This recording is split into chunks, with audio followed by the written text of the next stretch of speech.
Ես Անուշ Մարտիրոսյանն եմ, Մեդիան կրթության հասարակական կազմակերպության ղեկավարը եւ Media for Educate կայքի խմբագիրը։ Գիտեք, Մեդիան կրթության հասարակական կազմակերպությունը հիմնադրել են ուսուցիչները եւ լրագրողները, եւ մեր գլխավոր խնդիրն է, որ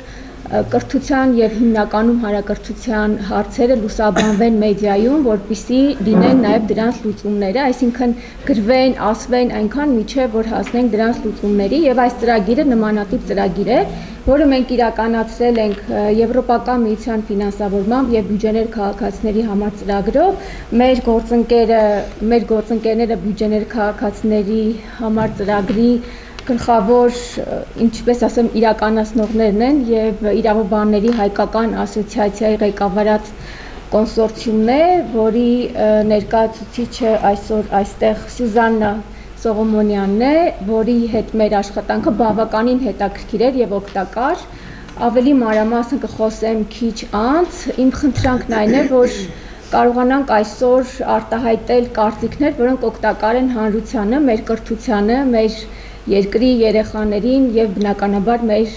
վաղվա օրվան։ Հիմա ողջունի համար խոսքը Սյուզաննա Սողոմոնյանին է, խնդրեմ։ Շնորհակալություն, բարև ձեզ հարգելի գործընկերներ, ծրագրի եւ կազմակերպության անունից ուզում եմ շնորհակալություն հայտնել ձեզ մասնակցության, հետաքրքրության, գիտեմ նաեւ ձեզանից շատերը ոչ միայն այս միջոցառմանն են մասնակցում եւ ներդրում ունենում, նաեւ նախկինում ծրագրի շրջանակներում եւս մասնակցել են տարբեր հանդիպումներ, հարցազրույցներ, նաեւ հարցաթերթիկներ ներկայացրել են այն խնդիրները, որոնք յուրաքանչյուր իր դիտանկյունից տեսնում է։ Մենք ըստ էության մենք ներկայում գտնվում ենք ծրագրի իրականացման 4-րդ տարում արդեն, բայց այս փուլում ամփոփում ենք առաջին փուլով տրամադրված շահերի պաշտպանության իրականացման ուղղված ենթադրամաշնորհային ծրագրերը։ Ես կցանկանամ մի փոքր հետ գնալ եւ ներկայացնել ձեզ, թե ինչպես է մեզ մոտ առաջացել ծրագրի իրականացման գաղափարը եւ ինչպես են հատվում բյուջեները, պետական բյուջեն, կրթության ոլորտի բյուջեն, նաեւ շահերի պաշտպանության իրականացման հետ։ Մենք 2018 թվականին, եթե ձեզանից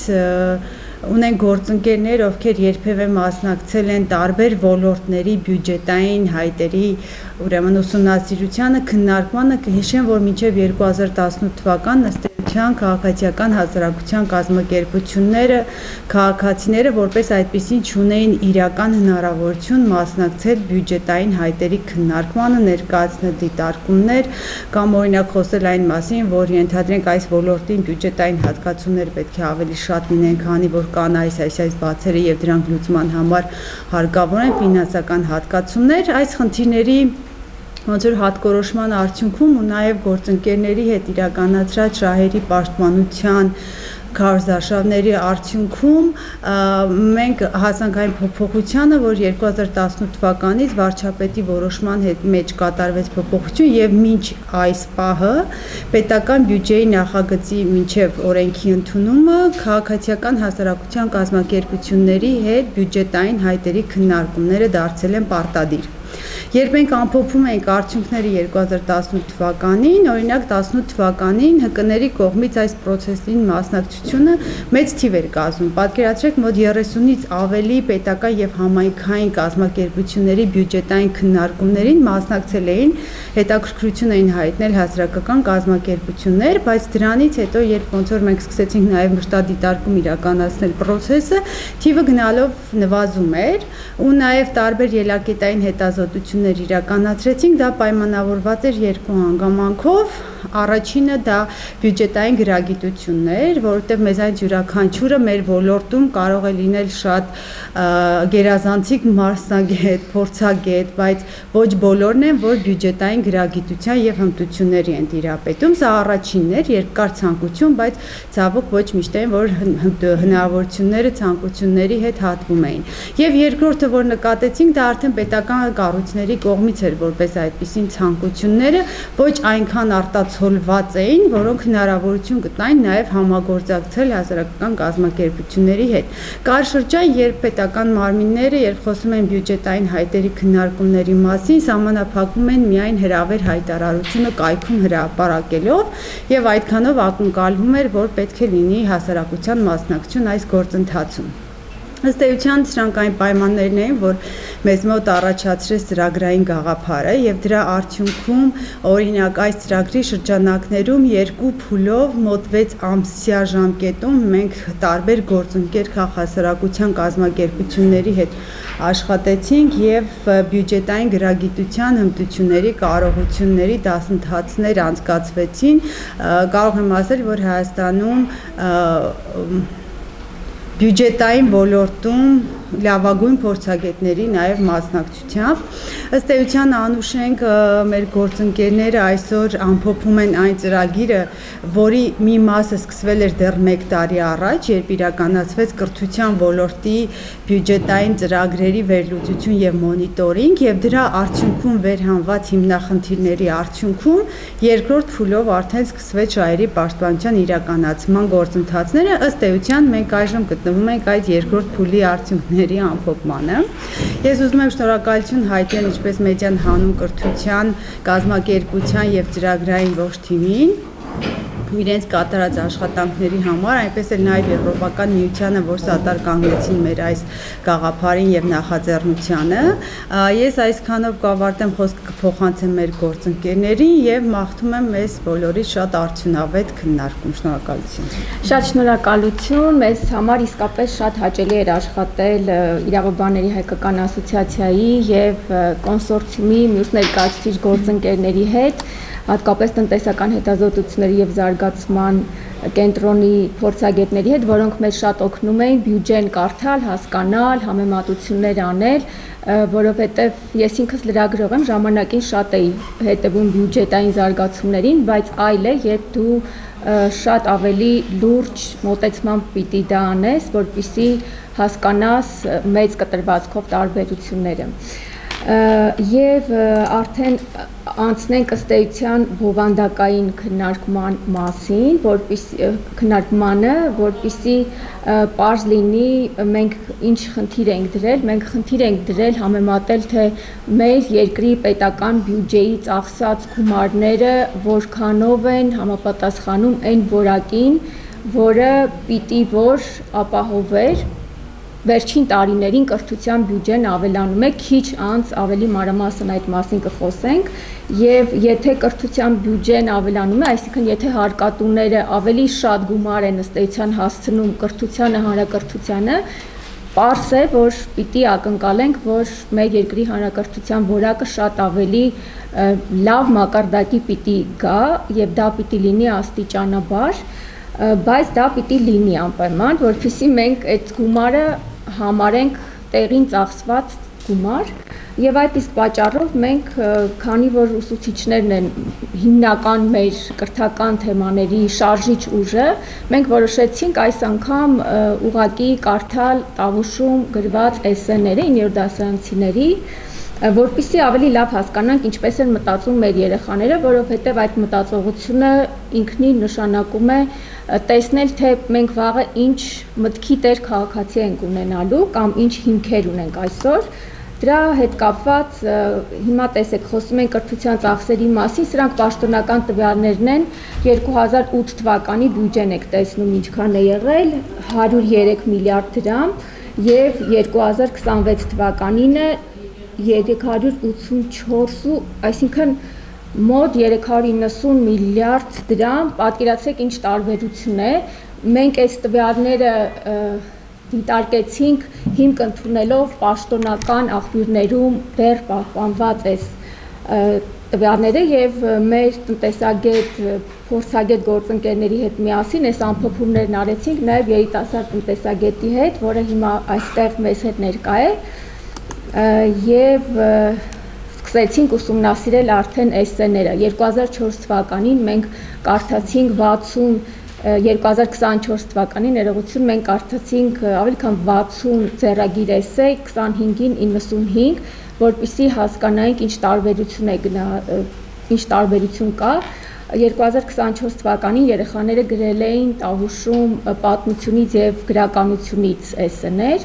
իսկ 25-ին արդեն ինտեգրված էսսե, որը ուսուցիչների գնահատմամբ ավելի բարդ աշխատանք է։ Այստեղ դուք տեսնում եք մեր իրազեկման արշավի նյութերը, որոնք կարող եք դեռ տեսնել media4edu.am կայքում։ Մենք այստեղ հիմնականում հրապարակել ենք ուսուցիչների հոդվածները եւ մեր կայքի առանձնահատկությունը դա է, որ ուսուցիչներն իրենք են գրում այդ հոդվածները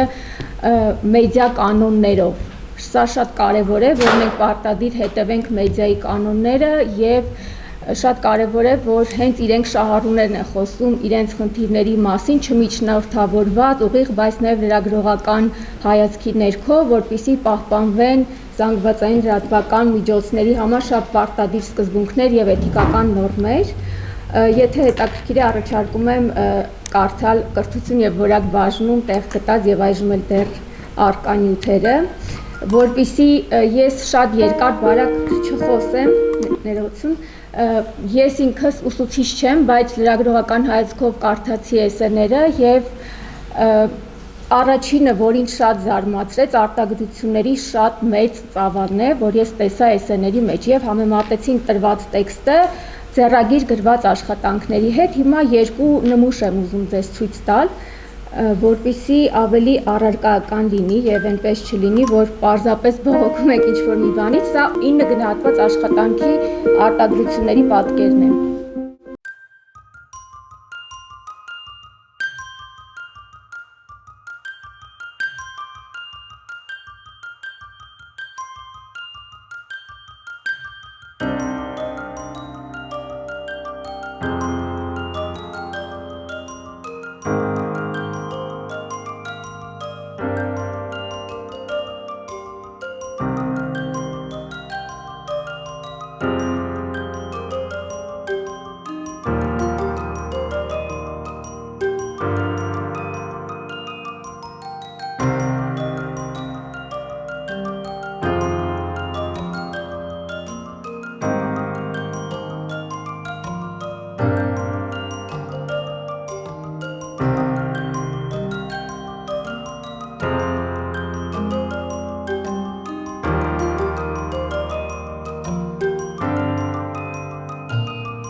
Տեսակ մեկը այստեղ երկու գնահատական կա 17 եւ 18, պատմությունից 17, գրականությունից 18, բայց պիտի մեկ միավոր լիներ, շատ աշխատանքներում ուղղակի վերևում ու 9-ի դեպքում տեսակ վերևում 9 միավորը նշված էր, այս դեպքում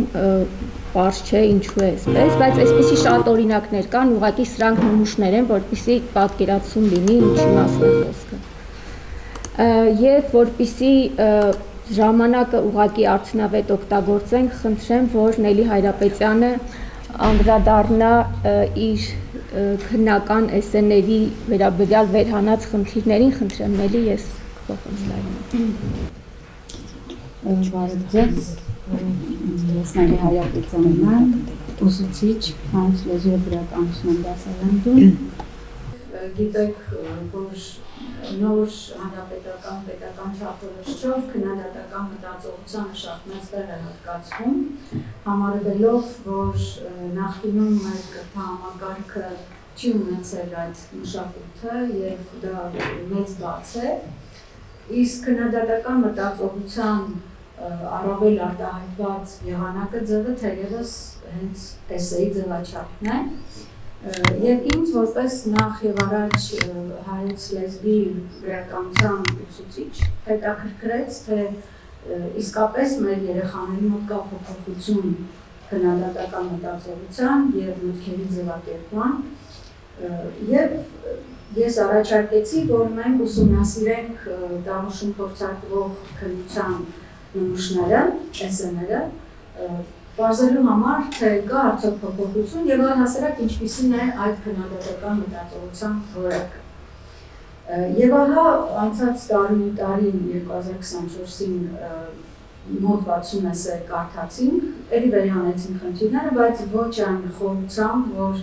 արժե հետազոտել, այդ բացը մենք լրացրինք այս տարի, թվով ավելի շատ էսեներ ուսումնասիրեցինք, 35 էսե, դասակարգեցինք ըստ խնդիրների, վերահանեցինք այդ խնդիրները եւ քանի որ մեր նպատակը ոչ թե եւ ոչ միայն խնդիրները վերահանելն է, այլ նաեւ առաջարկություններ անելը այդ գործընթացը բարելավելու ուղղությամբ, մենք նաեւ առաջարկություններ արեցինք դրա մասին մի քիչ հետո։ Նախ ուզում եմ հիմա խոսել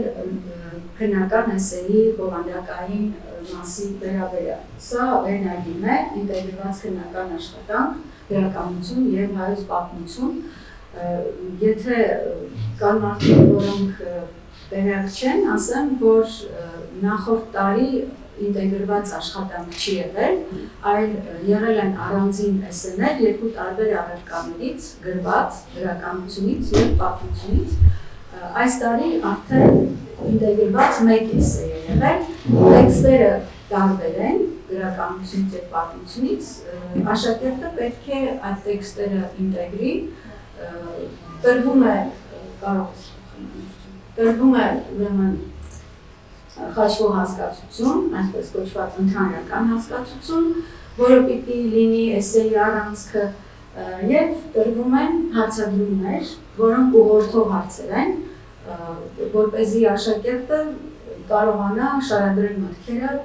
հիմք ունենալով այս հարցադրումները։ Սրանք այս տարվա էսեի, ինտեգրված էսեի հարցադրումներն են, խաչվող հասկացությունը եղել է զարգացումը եւ այսպիսի հարցադրումներով ինչու է կարևորում կրթության զարգացումը, ինչ դեր է վերապահում կրթությանը տարբեր ժամանակաշրջաններում։ Տեքստերը եղել են Ռաֆու խենթահատվածից դպրոցին վերաբերող կրթությանը վերաբերող մի փոքր հատված եւ պատմությունից Խորհրդային Հայաստանի տարիներին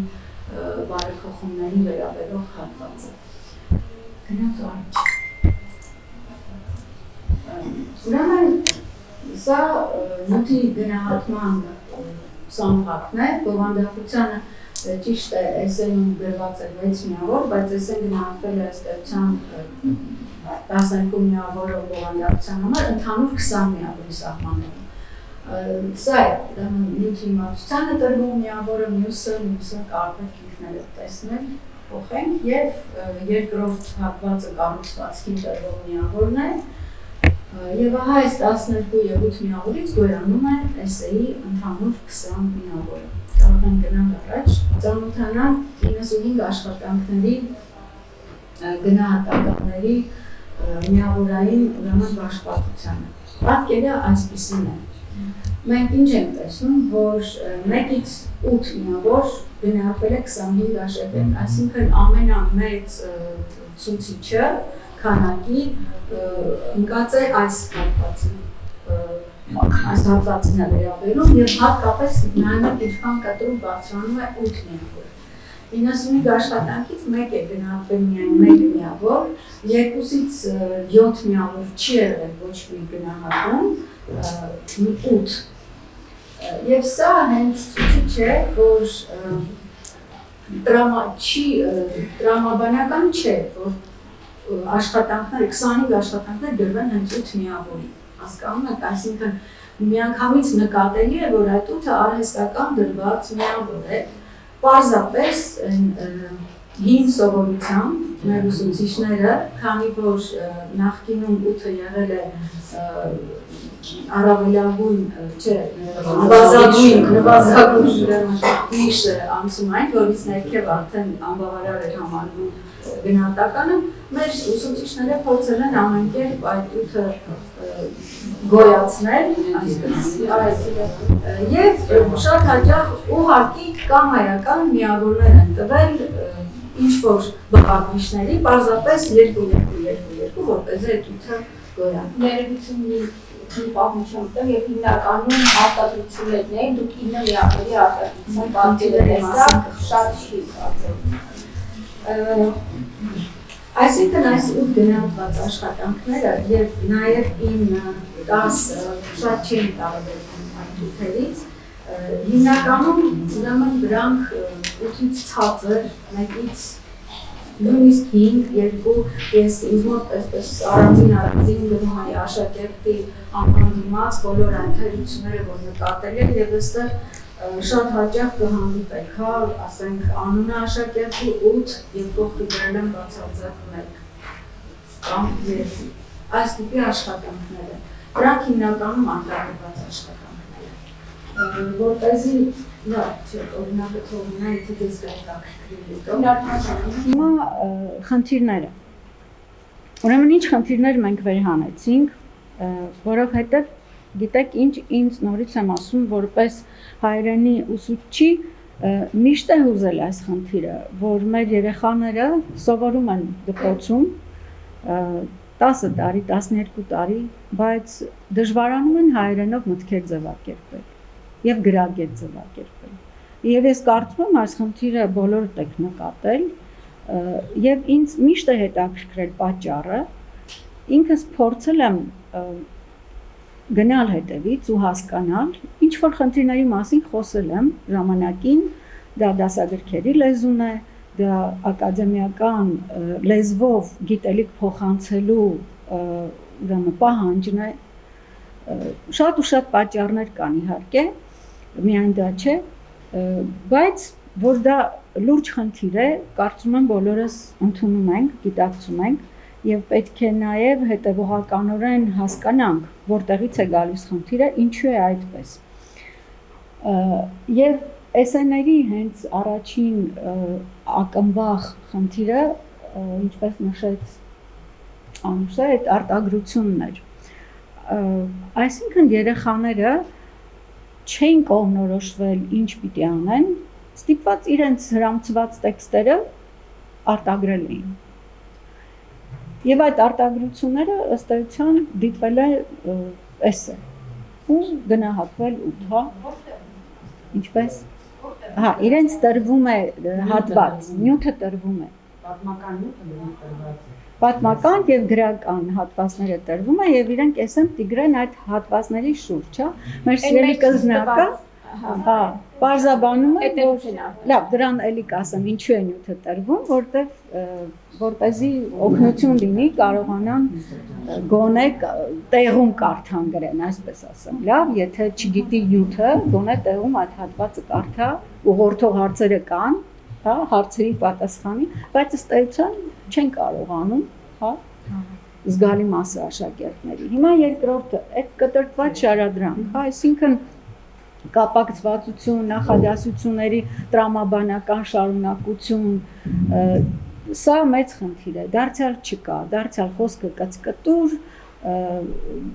ճիշտ է, սկիզբ հիմնամաս, եզրանգում փորձում են պահպանել եւ այլն, բայց միևնույն է դու հասկանում ես, որ երեխան ինքը չի պատկերացնում, ինքը ինչից է սկսում, ուր պիտի տանի եւ ինչպես պիտի ավարտի, հա, լսածով, կիսատ պրատ պատկերացրածով, կտրտած այդպես շարադրում է մտքերը։ Հաջորդը խաչվող հասկացության ոչ թե բացակայություն, այլ խաչվող հասկացության որպես էսեի առանցքի բացակայություն։ Այսինքն սա այն պահանջն է, որ տրվում է ինտեգրված էսեի, որ երկու տարբեր առարկաներից տեքստեր պիտի ինտեգրեն մեկ հասկացության ներքո, լավ, այսինքն օրինակ այստեղ զարգացում հասկացության ներքո պիտի կարողանա երեխան ինտեգրել, ընդհանրացնել։ Դա չկա, թե ինչու չկա, մենք դրա պատճառներին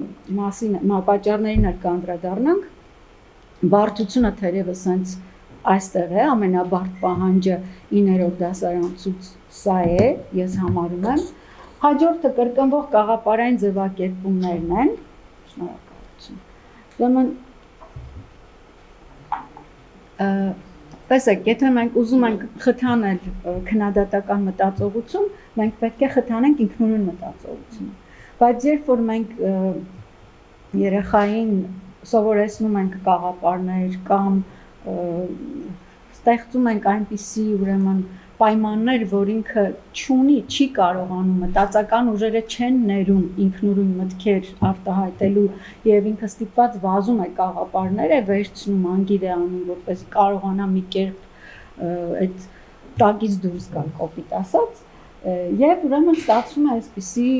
կրկնվող գաղափարային նախադասություններ, որոնց օրինակները կան հոդվածում ես մեջ բերել եմ, անբովանդակ նախադասություններ։ Սա ամենատխուրն է, որ հայ երեխան հայերենով չի կարողանում միտքը պարզ շարադրել։ Ուղղակի գրում է բաներ, որ ինքը չի մտածում։ Օրինակ, ասում է, ենթադրենք կրթության զարգացումը շատ կարևոր է, այդ պատճառով էլ զարգացրին կրթությունը։ Օրինակ, հա դեռ ես երևի մի քիչ բովանդակություն դրեցի մեջ, նմանատիպ նախադասություններ, շատ։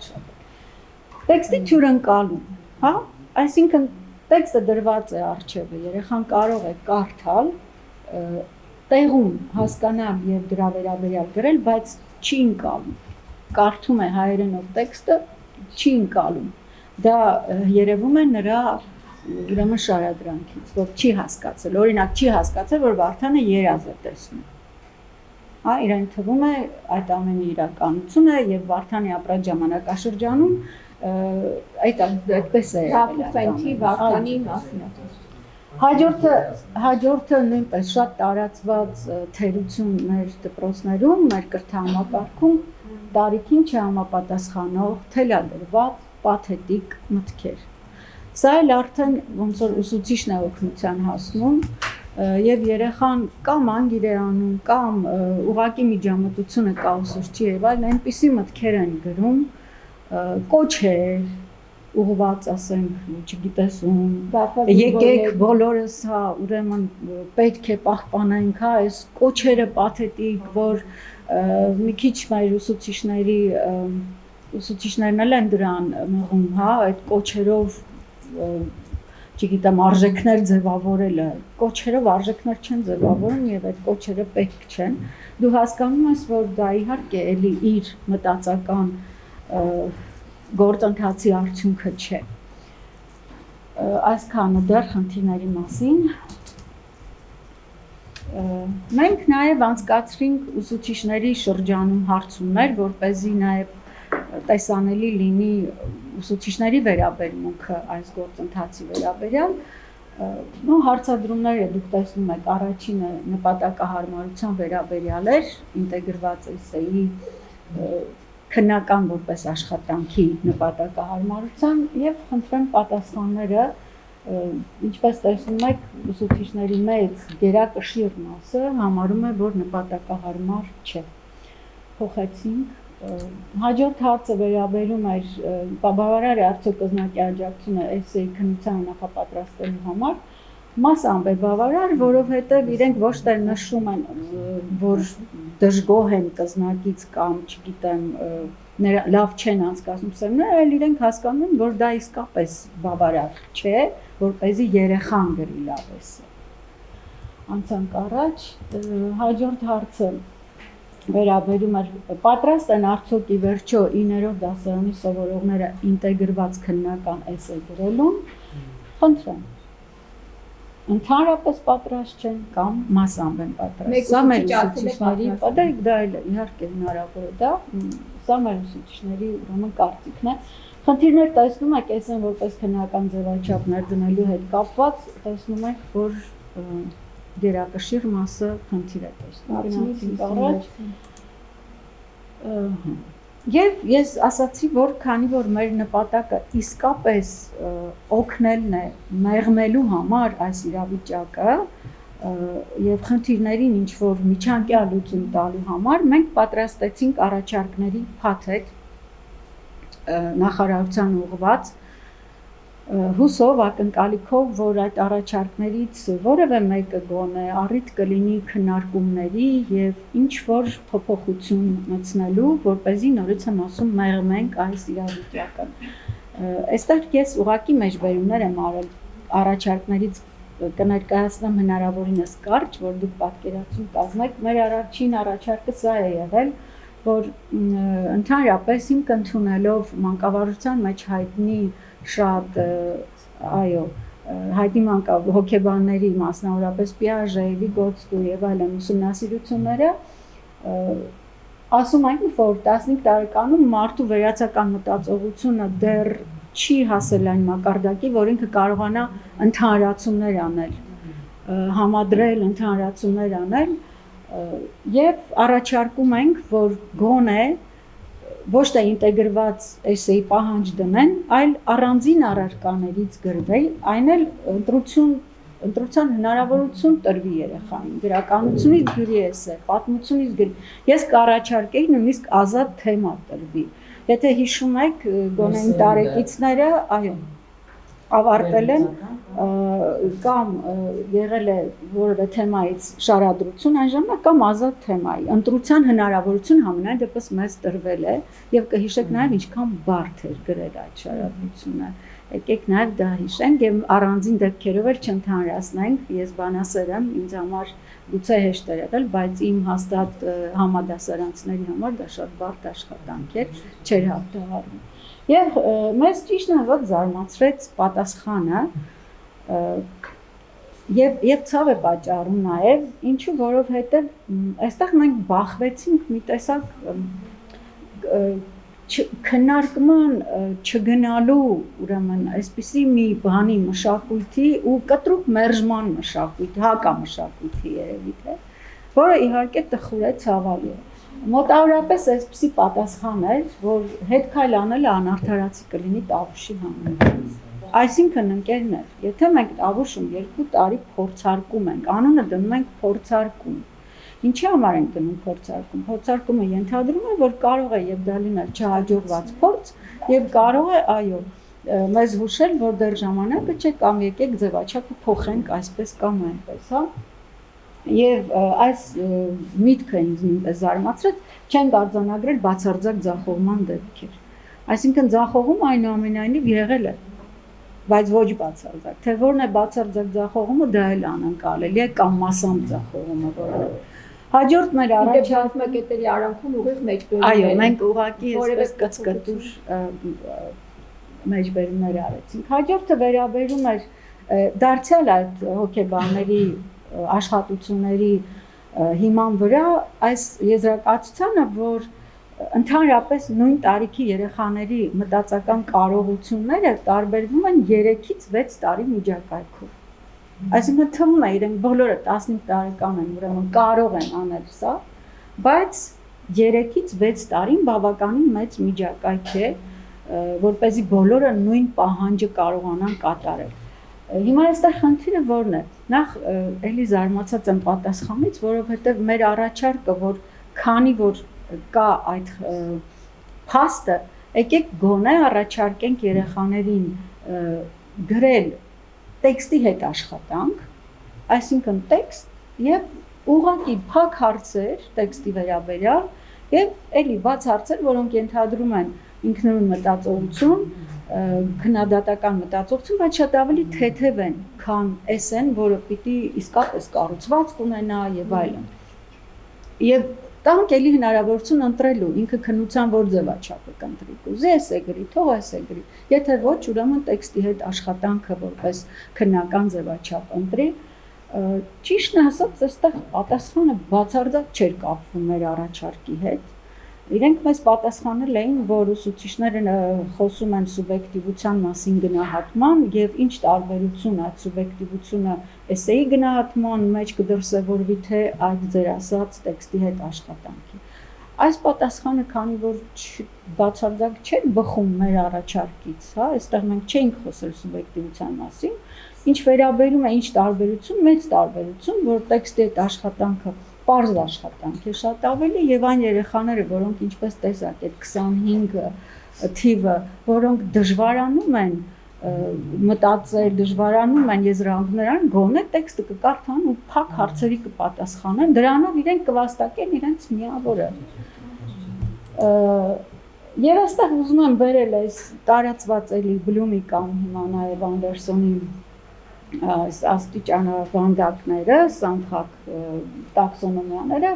գիտեք, որ կրթության մեջ սա տարածված բան է, այսինքն մակարդակներն են, թե որտեղից է երեխան սկսում եւ ուր է հասնում, ուրեմն գիտելիքից սկսում են, հա, եւ ըմբռնում, կիրառում, վերլուծություն, համադրում, արժևորում, այսինքն գնալով բարթանում է, այդ ընկալման փուլերն են, վերջում էլ արժևորումն է։ Եվ տեսեք, այսօր փաստորեն գտնվում է վերջին երկու այս աստիճանների սահմանում, շրջանակում, համադրումն է եւ արժևորումն է ըստ էության։ Բայց չմոռանանք այն 3-ից 6 տարեկան տարբերություն, մտածական տարբերություն ունեցող երեխաների մասին, շատերը միայն գիտելիքի մակարդակում կարող են կամ չգիտեմ, ըմբռնում, գիտելիք ըմբռնում, դեռ չի հասունացել այդ մտածական ներուժը, որ կարողանա համադրում ու արժևորում, բայց դուրս է գալիս, որ մենք բոլորից պահանջում ենք միայն այս վերջին երկու սանդղակը, հա,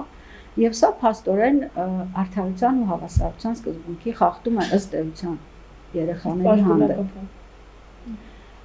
Այստեղ մենք առաջարկել էինք նաեւ մի կողմից ճիշտ է թվում է թե այդ հարցադրումները պիտի օգնեն, որ երեխան կողմնորոշվի, ուղղորդվի եւ գրի, բայց մյուս կողմից նաեւ խճճում են ինչ-որ իմաստով եւ շատ ավելի կարծում ենք հեշտ կլիներ պարզապես տալ որևէ թեմա պատմությունից, չգիտեմ, Սարդարապետի ճակատամարտ, օրինակ, կամ գրականությունից ընդհանրենք Հրանտ Մաթևոսյանի կանաչ դաշտը պատմվածքը, լավ, եւ առաջարկել գրել էսե թեմայի շուրջ։ Այսինքն ինքը ինչ մտածում է, ինչ պնդումներ կանի, ինչ եզրահանգումներ կանի, մի քիչ ազատ թողնել, հա, այդ պահանջը։ Սա ուղղակի առաջարկել, կարելի է քննարկել, հասկանալ, ինչ մասով ընդունել, ինչ մասով չէ, այնպես չի, որ տենց առաջարկում ենք ու պնդում ենք, որ դա է միակ ճիշտ ճանապարհը, բայց էլի պատասխանը եղավ, որ դա ավելի կդժվարացնի սովորողի գործը, սա թերևս իրենց դիրքորոշումն է, որ եթե հարցադրումը տալիս են, ուրեմն ավելի հեշտացնում է դա աշխատանքը, վիճելի է համենայն դեպս։ Գնանք առաջ եւ մենք նաև առաջարկեցինք ներառել գրագիտությունը որպես բաղադրիչ գնահատման, որտեղ չկար, մենք սրա մասին նաև խոսել էինք դասագրքի հեղինակի հետ գրականության, Արքմենիկ Նիկողոսյանի հետ, հա, եւ հետաքրքիր էր, որ երկուսս էլ նույն կարծիքին էինք, որ օրինակ ես հիմա իմ մասով եմ ասում, ամենափայլուն միտքը երբ կարդում եմ եւ այնտեղ եթե տարասխալ է լինում, մի տեսակ լուրջ չեմ ընկալում, չգիտեմ, այս գուցե վիճելի դիրքորոշում է, բայց տեսեք, պատասխանն այն է, որ երեխաները հայոց լեզվից հանձնում են այդ քննությունը գրագիտության ստուգման եւ չենք ուզում ծանրաբեռնել նաեւ որ գրականությունից, բայց այստեղ շատ վիճելի բան կա, նույն կարողունակություն այդ եզրույթի եւ բովանդակության հակասող բան կա, որտեղ լեզվական կարողունակությունը ենթադրում է հենց լեզվի գործնական կիրառությունը։ Եվ եթե մենք այդ գործնական կիրառությունը էսեում գոնե երկու միավոր 20-ից չենք հատկացնում, դա կարծում եմ տրամաբանական չէ։ Համենայնդեպս առաջարկ է եղել ինչ որ միավոր հատկացնել, պատասխանը եղել է, որ ոչ լրացուցիչ ծանրաբեռնվածություն չենք ուզում։ Լարվածություն չառաջացնի։ Փոխեցինք Եվ մեր վերջին ուրեմն առաջարկը եղել է գնահատման հետ կապված։ Ես չեմ անդրադառնա էսեի գնահատման բարդություններին, շատ բարդ է շարադրություն գնահատելը, բայց քանի որ մենք խնդրի առաջ կանգնած ենք, մենք առաջարկեցինք, որ գուցե հանձնաժողովներ պատրաստեք, վերապատրաստեք ուսուցիչների խմբեր, որոնք կդառնան ստուգող հանձնաժողովներ եւ գոնե այդ ստուգման կամայականությունների այդ ռիսկը կմեղմանա, որովհետեւ երբ որ մենք կարդում ենք էսեները, ասենք դպրոց կար, որտեղ որոշակի որակի աշխատանք գնահատվել էր, ասենք թե 8, գոնե 1-ը 1 էր գնահատել, բայց այդ նույն որակի աշխատանքը մեկ ուրիշ դպրոցում 12, 13 դուրս է գալիս, որ այս կամայական մոտեցումները մենք չենք կարող բացառել։ Այս առումով առաջարկեցինք այդ հանձնաժողովների գաղափարը, որոնք լավ կվերապատրաստվեն եւ կկարողանան մի քիչ ավելի միատեսակ մոտեցում ցույց տալ գնահատմանը։ Մերժվեց իհարկե եւ պատասխանն այն է, որ նման փորձ ունեցել ենք տարիներ առաջ, երբ հայոց լեզվից տեստային աշխատանքը ուներ այդպիսի մի առաջադրանք, տեքստի վերաբերյալ հարցադրում էր եւ աշակերտը ինքնուրույն պատասխաներ բացահարցումով եւ այստեղ ես հիշում եմ, որ տարբեր ուսուցիչներ ոնց որ տարբեր դպրոցներում էին ստուգում աշխատանքները եւ բողոքներ շատ են եղել, հա, այսինքն գնահատման հետ կապված ոչ օբյեկտիվ մոտեցման շատ բողոքներ են եղել եւ հիմա եթե ստեղծեն հանձնաժողովներ ոչ թե դպրոցի ուսուցիչի գնահատեսեն, ելի բողոքները շատ կլինեն։ Սա էլ չի տրամաբանված, ինչ է նշանակում բողոքները շատ կլինեն։ Միևնույն է, եթե բողոքողը կբողոքի, եթե իր ուսուցիչն է գնահատել, թե հանձնաժողովի անդամն է գնահատել, ինչ տարբերություն կլինի։ Ինձ ճիշտն ասած զարմացրեց նաև այն, որ իրենք ասում են, որ մենք ուզում ենք ներդնել դպրոցում ակադեմիական ազնվության մշակույթը, հարգելի ներկաներ, ուզում եմ ձեզ ասել, որ որպես ուսուցիչ այս տարիների ընթացքում լիքը բախումներ եմ ունեցել հենց այդ ակադեմիական ազնվության մշակույթի մշակույթ չլինելու պատճառով եւ սա խնդիր եմ համարում մեր դպրոցներում եւ բայց գիտեք մենք նաեւ ոնց որ անդրադարձ չենք անում ինչու է դա այդպես հիմա այս պարագայում եթե մենք տալիս ենք դժվար հաղթահարելի խնդիր ըստ էության դժվար հաղթահարելի է կամ անհաղթահարելի է որոշ աշակերտների եւ ուսուցիչների համար սրանով մենք ոնց ենք ակադեմիական ազնվություններ դնում դպրոցում այսինքն ինչ ուսուցիչը դուք համոզվեցիք որ 8-ից ցածր մեկը չի գնահատելու ու ոնց է այդ մշակույթը ներդրվելու ոնց է վերահսկելու որ ներդրվի հորդորելու ենք ուսուցչին այդ 1, 2, 3 միավորները նշանակել ոնց ենք դա անելու Ինձ թվում է, որ դա անհնարին բան է, նախ պետք է վերանայենք մեր պահանջը լինի այնպիսին, որ այդ անազնվության գնալու առիթը չստեղծենք։ Եկեք դա անենք, հա, ոչ թե պնդենք, որ չէ, ուզում ենք այդ մշակույթը ներդնել, հա, ուզում ենք, բայց չենք անում այդ ճիշտ քայլերը, համապատասխան քայլերը։ Մեր բոլոր առաջարկները հենց ուղղված էին նրան, որ մենք նպաստենք այդ ակադեմիական ազնվության մշակույթի ներդրմանը դպրոցում։ Մինչդեռ այս եղանակով, այս ձևով չենք նպաստելու, ընդհակառակը խորացնելու ենք այն անցանկալի երևույթները, որոնք եղել են եւ կան դպրոցներում, այսինքն ուսուցիչների միջամտությունը,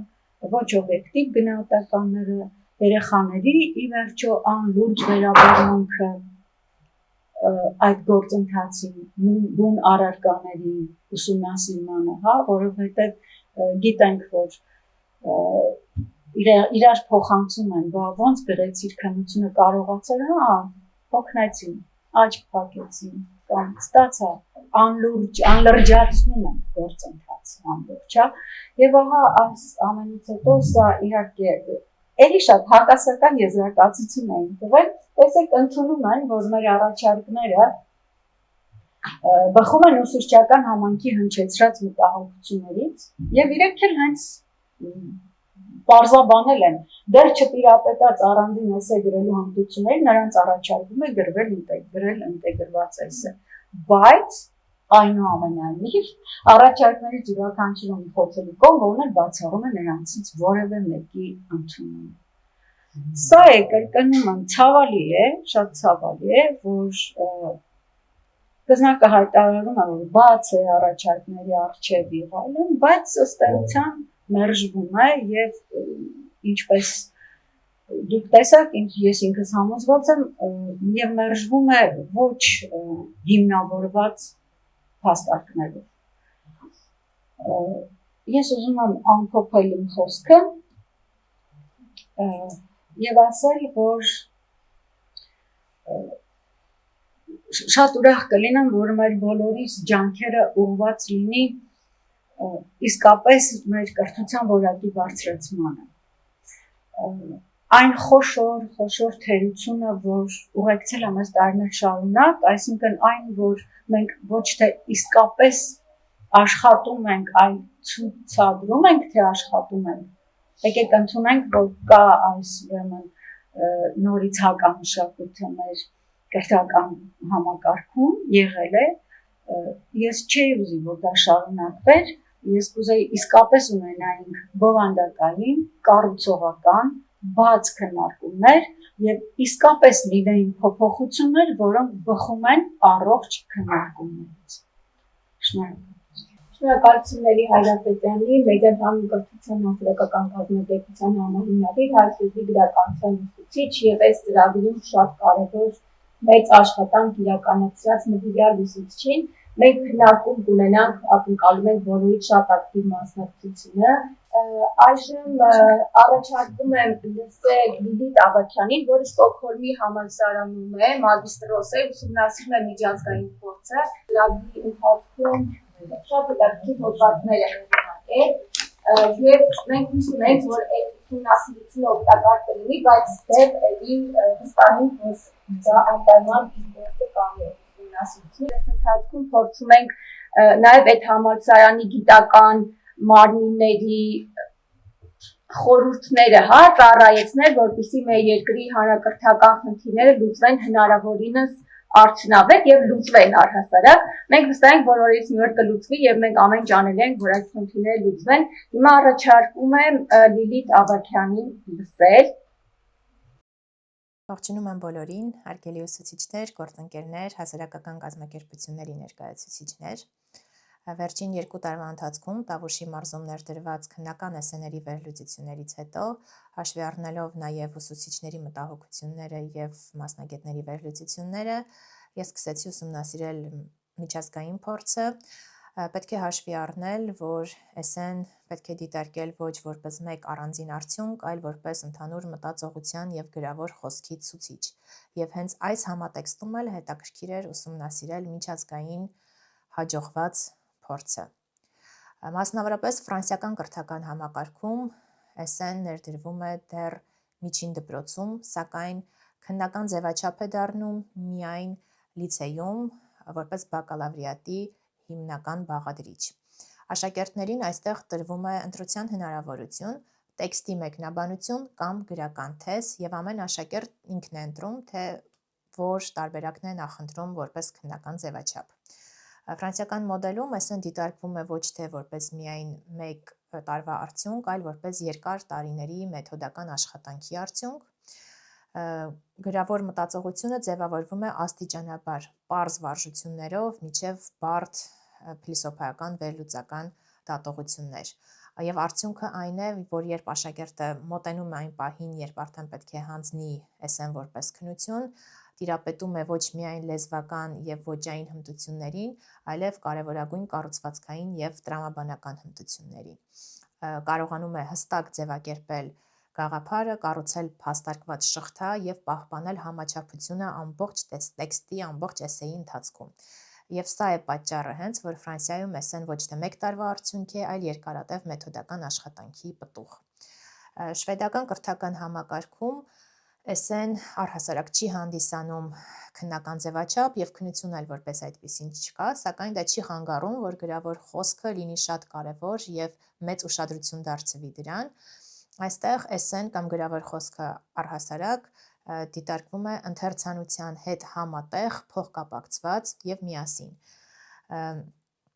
Ընթերցանության նպատակը ոչ միայն տեքստը հասկանալն է, այլ նաեւ պատրաստվել հետագայում գրելուն։ Շվեդական մոտեցման հիմքում երկու տարբեր տեքստերի հետ աշխատանքն է՝ տեղեկատվական տեքստերը եւ փաստարկված տեքստերը։ Աշակերտները սովորում են ընթերցանության ժամանակ սովորում են տարբերել փաստարկը կարծիքից, գնահատել հիմնավորումները եւ միայն այդ աշխատանքից հետո են սկսում փորձել գրել իրենց սեփական տեքստերը։ Իսկ գրավոր աշխատանքի թեմաները միշտ փոխկապակցված են կյանքի տարբեր խնդիրների հետ, նրանք անդրադառնում են հասարակական եւ սոցիալական հարցերին, ինչը թույլ է տալիս գրելը դարձնել մտածելու եւ դիրքորոշում ձևավորելու շարունակություն եւ ոչ թե ձևական առաջադրանք։ Այս միջազգային փորձի ուսումնասիրությունից հետո, ինչպես նաեւ հաշվի առնելով մասնագետների վերլուծությունները եւ ուսուցչական մտահոգությունները, Մեդիան հանուն կրթության հասարակական կազմակերպությունը պատրաստեց առաջարկների փաթեթ, որն էլ ներկայացվեց համապատասխան մարմիններին։ Առաջարկների նպատակն էր մեղմել այն խնդիրները, որոնք ի հայտ էին եկել ուսումնասիրության ժամանակ, եւ առաջարկները իհարկե հաշվի էին առնում թե աշակերտների, երեխաների զարգացման առանձնահատկությունները, թե տարբերությունները, թե գնահատման մեջ ի հայտ եկած խնդիրները։ Պաշտոնական պատասխանների մեջ, սակայն, առաջադրված խնդիրները եւ մանկավարժական հիմնավորումները մնացին, կարելի է ասել, չքննարկված, փոխարենը շեշտը տեղափոխվեց վարչարարական արդարացումների վրա, իսկ եզրակացության մեջ արձանագրվեց, որ մնացածը ժամանակի եւ գործին ամենայն պատասխանատվությամբ վերաբերվելու մեջ է։ Պատասխանների տրամաբանությունը ցույց տվեց, որ բարձրաձայնված հիմնական հարցերը, թե արդյոք ձևաչափը համապատասխանում է սովորողների զարգացման փուլին, կամ ինչ կրթական արժեք ունի ընտրության հնարավորությունը, քննարկման բացարձակապես ենթակա չեղան։ Առաջ քաշված խնդիրները կամ պարզապես շրջանցվեցին, կամ մեկնաբանվեցին այլ հարցերի շրջանակում, առանց անդրադառնալու դրանց բուն կրթական բովանդակությանը։ Մի շարք դեպքերում առաջարկները մերժվեցին ոչ թե դրանց մասնագիտական հիմնավորումները քննարկելով, այլ հնարավոր ռիսկերի, բարդությունների կամ լրացուցիչ գործընթացների հղումներով։ Արդյունքում արձանագրվեց մի պատկեր, որ խնդիրների գոյությունը ընդունվեց, ճանաչվեց, սակայն դրանց լուծման համար որևէ փոփոխություններ չարվեցին։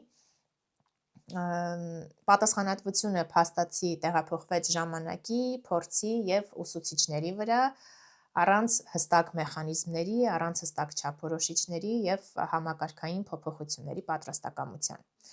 Այսպիսով,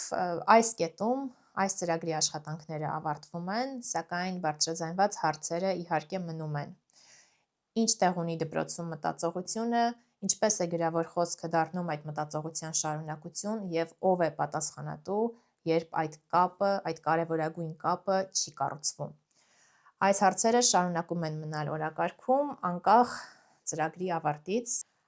Ամեն դեպքում ես շարունակում եմ ուսումնասիրել այն հարցը, թե ինչպես են տարբեր երկրներում արվում բարեփոխումները եւ որքանով է լսելի ուսուցիչների մտահոգությունները եւ մասնագետների խորհուրդները, ձայնը, անկեղծ ասած, այնինչ ունենք այս պահին Հայաստանում, դեռ հեռու է նրանից, ինչ կցանկանայինք տեսնել, սակայն հուսով եմ մենք միահամուռ ջանքերի շնորհիվ, շարունակելով իհարկե մասնագիտական քննարկումները եւ դրանց լուսաբանումը, կկարողանանք ի վերջո փոխել իրավիճակը։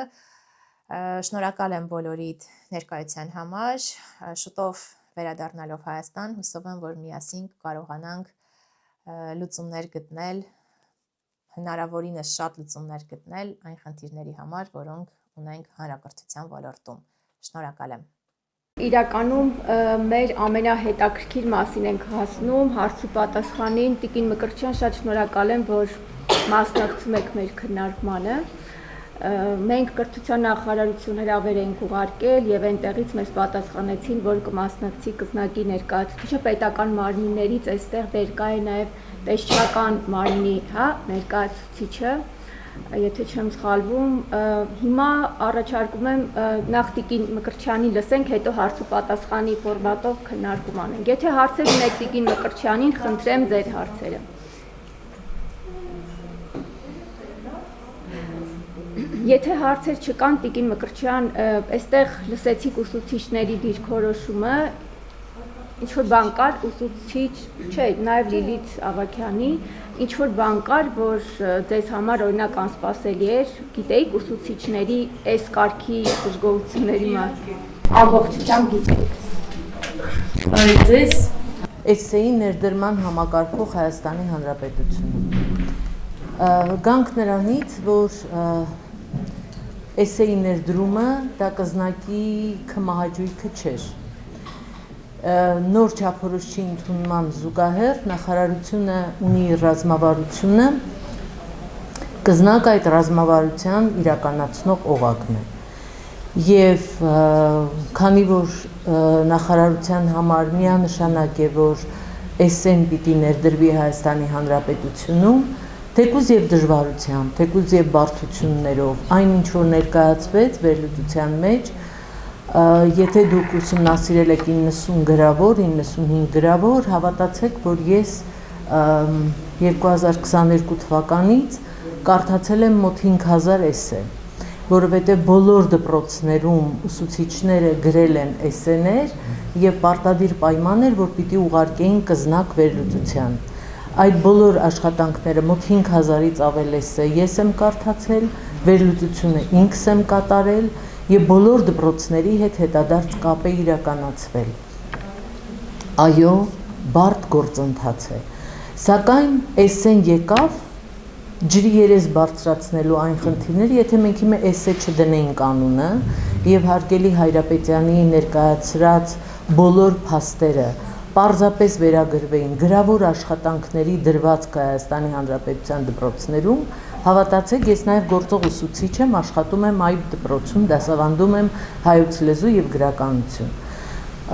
46 տարվա մանկավարժ եմ։ Եվ բոլոր գրավոր եւ Հայաստանի Հանրապետությունում երևի մոտ,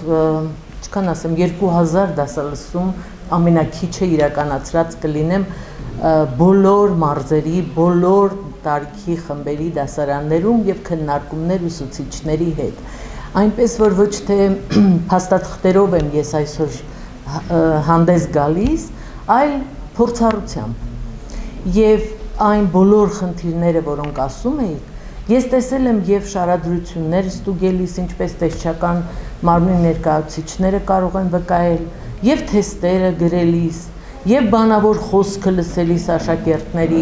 ինչու ոչ, նաեւ ուսուցիչների։ Այս ամենը պարզապես էսսեի ներդրումը, որը գրավորի տեսակներից ամենից անծանոթն էր Հայաստանի Հանրապետությանը, եւ այս անունը, որը մենք ներդրեցինք հայկական տարբերակը խոհագրությունը, սակայն ոնց որ թե այդքան էլ դեռևս ուսուցիչների համար հարազատ չդարձավ եւ շարունակում է միջազգային տերմինով հանդես գալ, բոլոր գրավորներից այս անունն էլ ինքը մի տեսակ փակեց, հա, այդ անծանոթությունը, այդ մի տեսակ մշուշ առաջացրեց եւ ոչ միայն էսսեն ես ստուգել եմ գրավորներ, այլ նաեւ ուսուցիչներին եմ խնդրել անձամբ գրել էսսե, մինչեւ ուսուցիչն ինքը չգրի, ինքը չի պատկերացնի, թե դա ինչպես է ստուգվում։ Եվ նաև ստուգել եմ ուսուցիչների մոտ 300 գրավոր, որոնք ուղարկել են ինձ եւ խնդրել են գնահատել եւ աջակցել բարելավելու այդ աշխատանքները։ Այն ուսուցիչները, որոնք գոնե ասեմ ուսուցիչներ կան, որոնք 6-7 անգամ բարելավված անդադ փոխել են, դիտարկումների հիման վրա շտկել են եւ այլն, այսօր հմտացել են այնքան, որ իրենց աշակերտներն էլ այդքան լուրջ խնդիրներ չունեն։ Այն ուսուցիչները, որոնք դեռևս դժվարանում են, իրենք դեռևս չեն պատկերացնում, չնայած որ վերապատրաստումներ իրականացվել են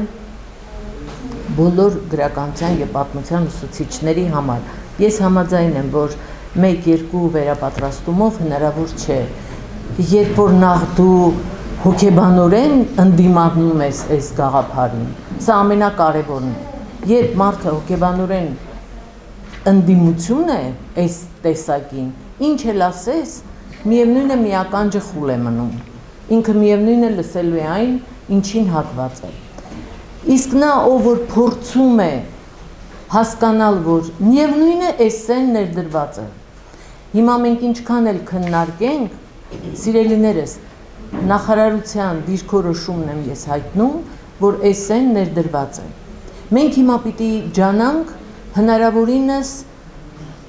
օգնել, աջակցել եւ բարելավել։ Ինձ համար խնդրահարույց էր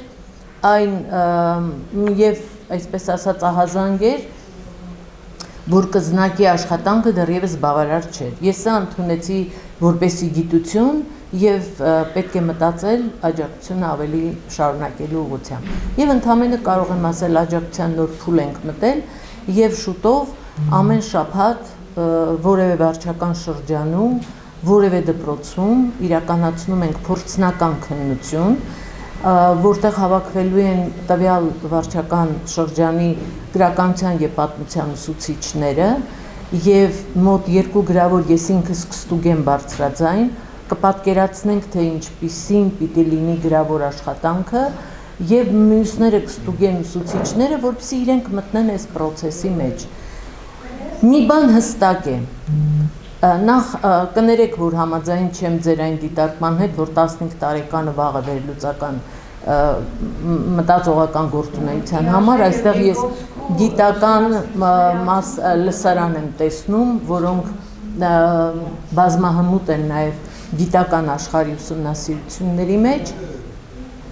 Ես ինքս գիտական թեզ եմ պաշտպանել հենց մտածողության ուղղությամբ եւ ֆիքսված է, որ 14 տարեկանը պատահական չի, որ մենք 7-րդ դասարանը ընդունում ենք որպես արդեն առանձին առարկաներ ուսումնասիրելու տարիք։ Մինչ այդ ինտեգրված պիտի լինի, որովհետեւ երեխան մինչև 14 տարեկանը պատրաստ չի վերացական մտածական բարդ գործողությունների։ 14 տարեկանից, երբ 7-րդ դասարանից մենք սկսում ենք առարկայական ուսուցում, այդ պահից սկսած երեխաներին կարելի է բարդ առաջադրանքների սովորեցնել։ Մարդու միտքը պիտի վարժվի բարդ խնդիրներ լուծել։ Ոչինչ որ չհաջողի, ավարտեմ, սիրով կլսեմ բոլորի։ Ոչինչ որ չհաջողի, եւ բոլոր երեխաները չեն կարող, ես ինքս դասավանդում եմ, այդ դպրոցը գիտեք, որ օժտված երեխաների դպրոց է, եւ իմ դասարանում եւս ես ունեմ երեխաներ, որոնք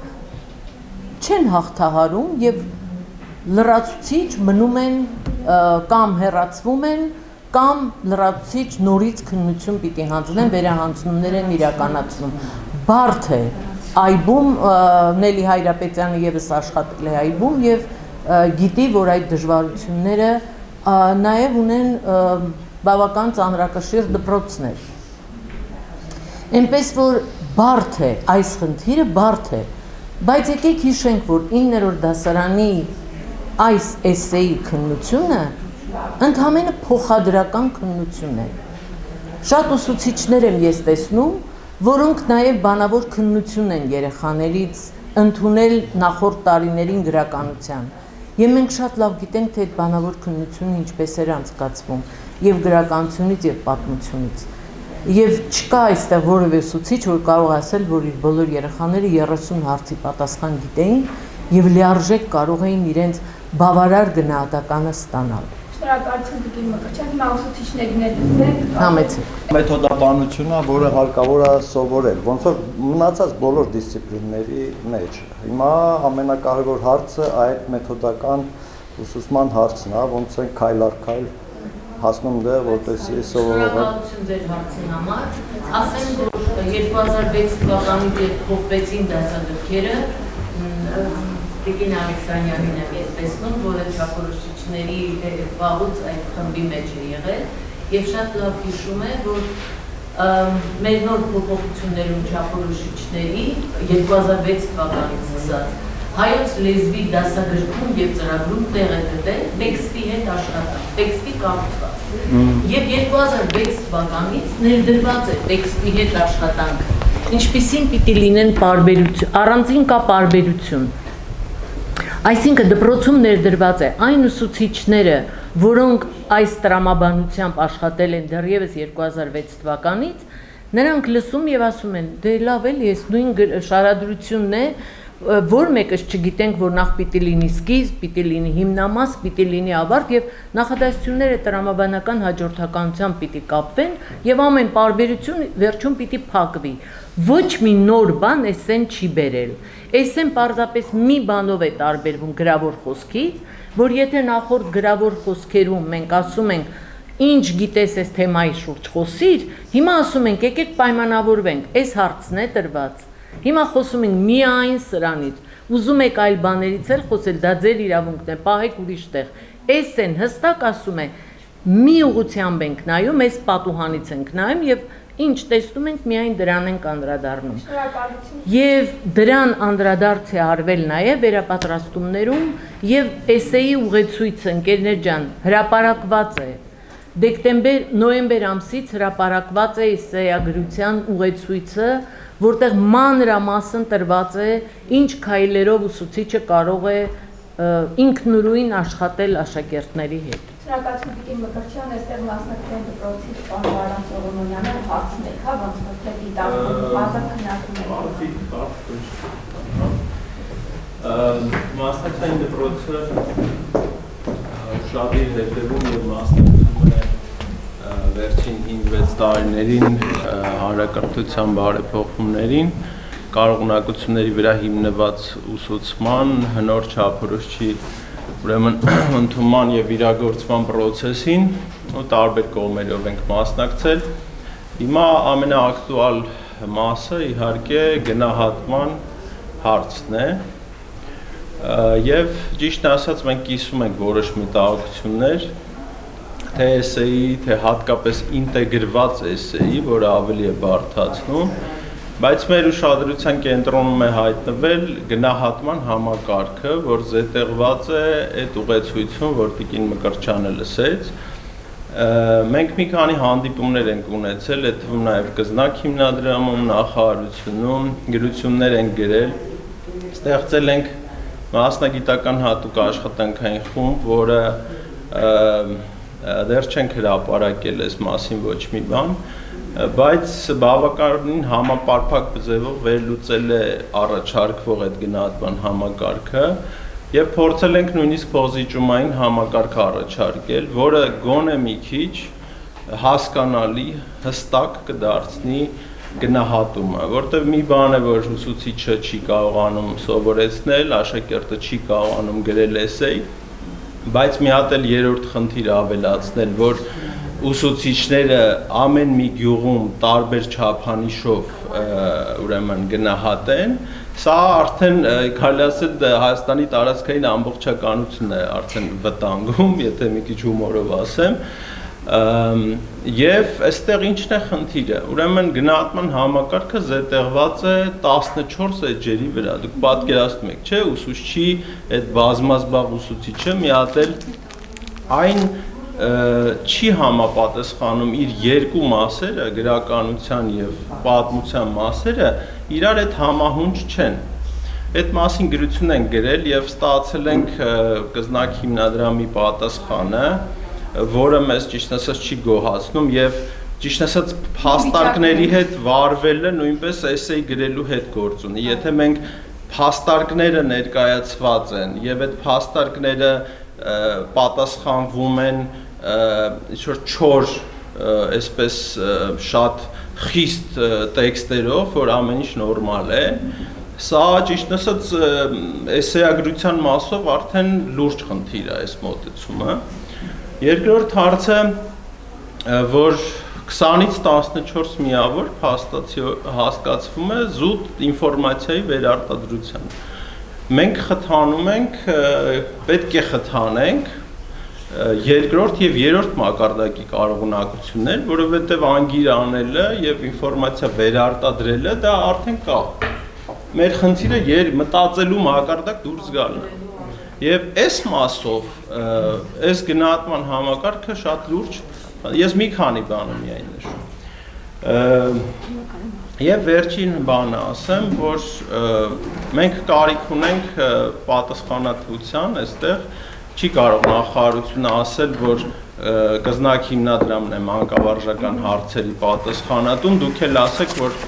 նախարարությունը որոշել է էսեի դնել եւ մենք հայտնվենք ինչ-որ մի հատ sense վակուումի մեջ, մենք պետք է քննարկենք եւ ես բոլոր կայ շնորհակալ եմ ձեր նախաձեռնության համար, հետեւում եմ նաեւ հետեւել եմ on-line, շատ հետաքրքիր է, նաեւ փաստահեն է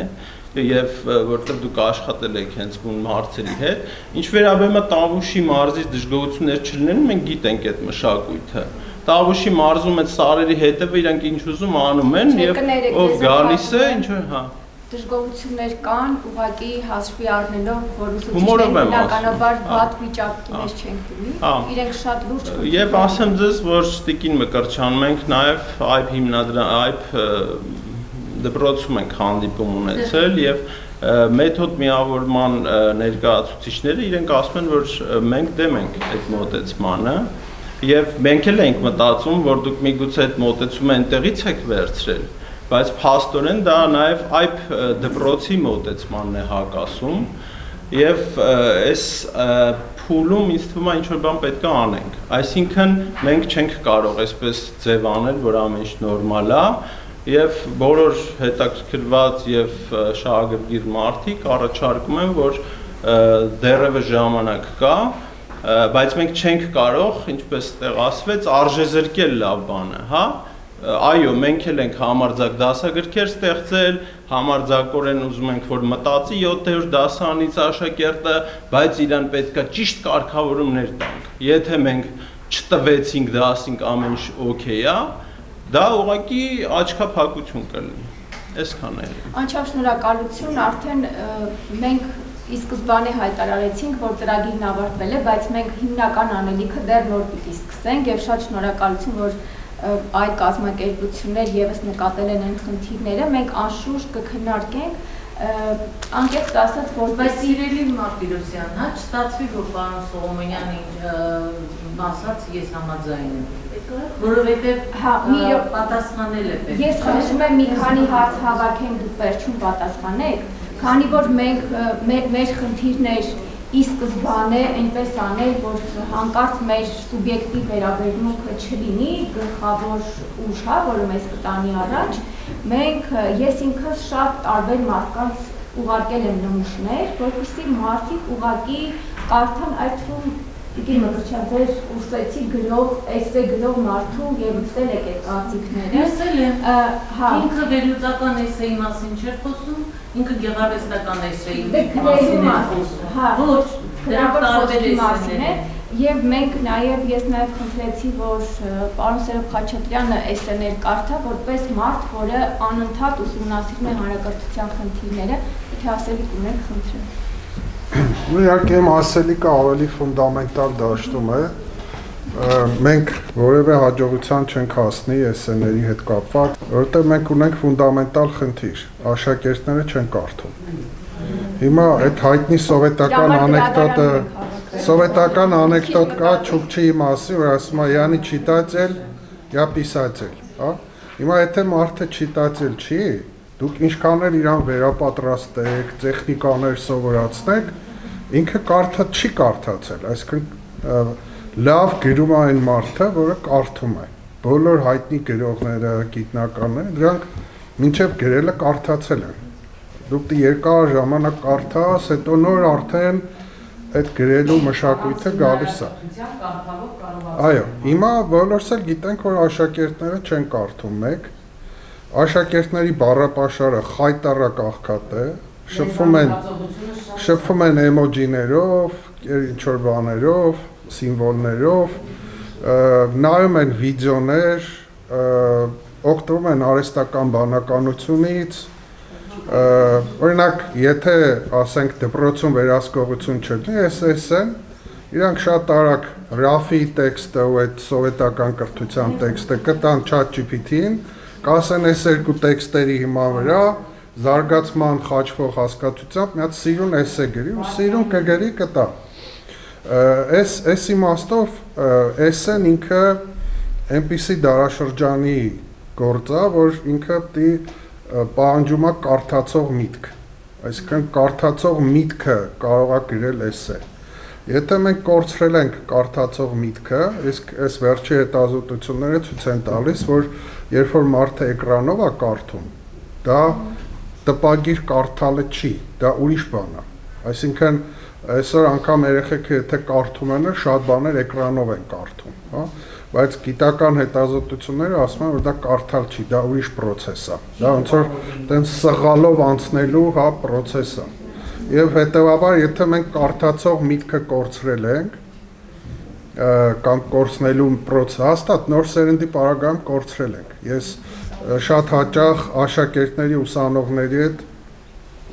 անկեղծ զրույց եմ ունենում, իրանք ասում են, որ մենք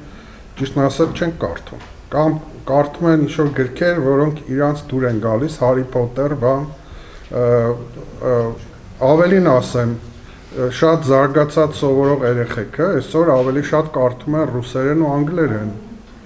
Մենք այսօր ունենք աշակերտներ, Տիկին Մկրտչյան, որոնք ավելի լավ ռուսերեն ու անգլերեն գիտեն, քան հայերեն։ Ինչու՞։ Հա, ձեր դպրոցում հատկապես, այդտեղ փոքրուց նայել են ռուսերեն, անգլերեն մուլտֆիլմեր, այդ լեզուն իրանց փոքր տարիքից զարգացել է, հայերենով չեն նայել, ու իրանք այսօր իմ աշակերտները ինձ ասում են հայերեն այս բառը ոնց է, ու ասում են ռուսերեն ու անգլերեն բառը։ Այսինքն մենք մայրենի լեզուն որպես 5 դպրոցի կորցրել ենք։ Խոսքը ընդ որում ստեղ խոսքը լավ սովորող երեխեքն են, ուրիշ լեզուներից ուժեղ, իսկ այն թույլ երեխեքը ոչ մի լեզվից ուժեղ չեն, հա, ոչ հայերեն, ոչ ռուսերեն, ոչ անգլերեն։ Հիմա այստեղ Տիկին Մկրտչյանը հիշում է, այն ժամանակ երևի ինքը դպրոցի տնօրեն էր, ժամանակին մենք ունեինք փոխադրություն, շարադրություն կար 9-րդ դասամանդատ նախարարությունը որոնումների մեջ էր, բայց ընտրեցին թեստը, որտեղ ասում են սուբյեկտիվ է շարադրությունը, փոխադրությունը, իսկ թեստը ավելի օբյեկտիվ է, փոխեցին թեստի։ Հիմա էլի նույն հարցը առաջանում է Տիկին Մկրտչյան, եթե էս ենք անում այդ օբյեկտիվությունը, արդյոք